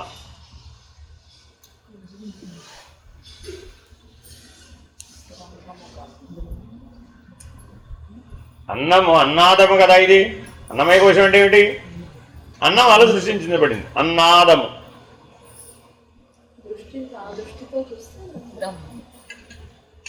పూర్వం నిరసించాం, ఇది అనాత్మ. ఏమో ఎట కలుపుతావు నాకు తెలియదు. అర్థమైందండి? దానికి ఆ ఆక్షేపణకి సమాధానంగా చెప్తున్నాడు అనమాట. అజ్ఞానానికి లోబడి ఉన్నంత వరకు మనం జీవులమని భ్రమిస్తూ ఉంటాం. అజ్ఞానం పోయి జ్ఞానోదయం కాగానే జీవులమనే భావం పోయి బ్రహ్మమనే భావం కలుగుతుంది. అజ్ఞానం వల్ల పరబ్రహ్మమును జీవిగా భావిస్తున్నామన్నమాట. ఎలాగైతే ముత్యపు చెప్పలో చూసి వెండిని ఉన్నట్టుగాను, కొండలో మట్టి ఉన్నట్టుగాను, ఇలా కారణాన్ని పక్కకు పెట్టి కార్యమును మాత్రమే దృష్టిలో ఉంచుకొని భ్రాంతి చేత దర్శనాన్ని కలిగి ఉండటం వలన, ఆ దర్శనం వెనక దృశ్యభ్రాంతి ఉండటం వలన దృశ్యము దర్శనము కలిసి సాక్షి అయినటువంటి ద్రష్ట, వాస్తవానికి ద్రష్ట యొక్క సత్యత్వ స్థితి ఏమిటి? సాక్షి. అర్థమైందండి? అది ఎప్పుడూ కలిసిపోదు, దర్శనంలోనూ కలవదు, దృశ్యంలోనూ కలవదు, అది ఎప్పుడూ సాక్షి. కాబట్టి చాలా జాగ్రత్తగా విచారణ చేస్తే, చాలా జాగ్రత్తగా గుర్తుపడితే అది ఎప్పుడూ సాక్షి. దాని యొక్క నిత్యత్వానికి సత్యత్వానికి ఎప్పుడు భంగం వాటిల్లలేదు. కానీ దర్శనము దృశ్యమైనటువంటి వాటి యొక్క మిథ్యాత్వానికి ఎప్పుడు స్థిరత్వం లేదు, నిత్యత్వం లేదు, సత్యత్వం కూడా లేదు. తప్పక వీటిని ఎలా చూడాలట? తద్వద్బ్రహ్మణి జీవత్వం భ్రాంత్యా పశ్యతి న స్వతః. Very very important. పశ్యతి పశ్యతి న స్వతః. నాకంటే వేరుగా కనిపించదు. వాస్తవానికి అది బ్రహ్మమే, కానీ పశ్యతి ఎలా చూస్తున్నాడట? జీవత్వంగా చూస్తున్నాడు. ఉన్నది అక్కడ తత్పదం. ఉన్నది ఏమిటండి? తత్పదం. నీకెలా కనబడుతుంది? త్వంపదంగా కనబడుతుంది. కాబట్టి తత్పద దర్శనం చేయవయ్యా అంటే ఏం చేశాడు? అక్కడికి వెళ్ళి బ్రహ్మగారికి 4 తలకాయలు ఉంటారు కదండి, ఒక తలకాయ ఉన్నట్టు కనబడ్డాడండి. ఎప్పుడు రాత్రి కాలంలో బ్రహ్మగారి దర్శనం వచ్చిందండి. రాత్రంతా పొద్దునంతా ఇదే చదువుతూ చదువుతూ చదువుతూ పడుకున్నాడండి. రాత్రి ఇప్పుడు ఎవరి దర్శనం వచ్చింది? డౌట్ వచ్చింది. ఇప్పుడు బ్రహ్మగారికి 4 తలకాయలు కదా ఉండాలి నేను చదువుకున్నప్పుడు. ఇప్పుడు నా కళలో ఎన్ని ఉన్నాయి? తలకాయ. కాబట్టి బ్రహ్మము కాదు. ఎందుకని? ప్రమాణం దాన్ని బట్టి పెట్టుకున్నాడు. మిథ్యాత్వమును అనుసరించి సత్యత్వమునకు ప్రమాణం నిర్వచించుట అజ్ఞానం. ఈ సూత్రం జాగ్రత్తగా పడగల తర్వాత చదవాలి. ఆ మిథ్యాత్వమును ఆధారంగా చేసుకుని సత్యత్వానికి ప్రమాణాన్ని నిర్వచించడాన్ని అజ్ఞానం అంటారు. కాబట్టి ఎంతకాలమైతే నీకు మిథ్యాత్వమును అనుసరించి సత్యత్వాన్ని నిర్వచించాలి, నిరూపించాలి, గుర్తించాలని ప్రయత్నం చేసినంత వరకు అది ఎప్పటికీ అజ్ఞానమే అవుతుంది. ఉపదేశము మీది విషయము ఊహనుకొని తనకు తా విక్షేపము చెంది దాన్ని ఎవ్వరూ పక్కకు పంపించగలరు. దానికి అదే పోతుందట పక్క. హరి ఓం శ్రీ గురుభ్యో నమః. హరి ఓం. పూర్ణమద పూర్ణమిదం పూర్ణాత్ పూర్ణముదచ్యతే పూర్ణస్య పూర్ణమాదాయ పూర్ణమేవావశిష్యతే. ఓం తత్సత్. ఓం శాంతి శాంతి శాంతి. హరి ఓం. శ్రీ గురుభ్యో నమః. హరి ఓం. నారాయణ నారాయణ.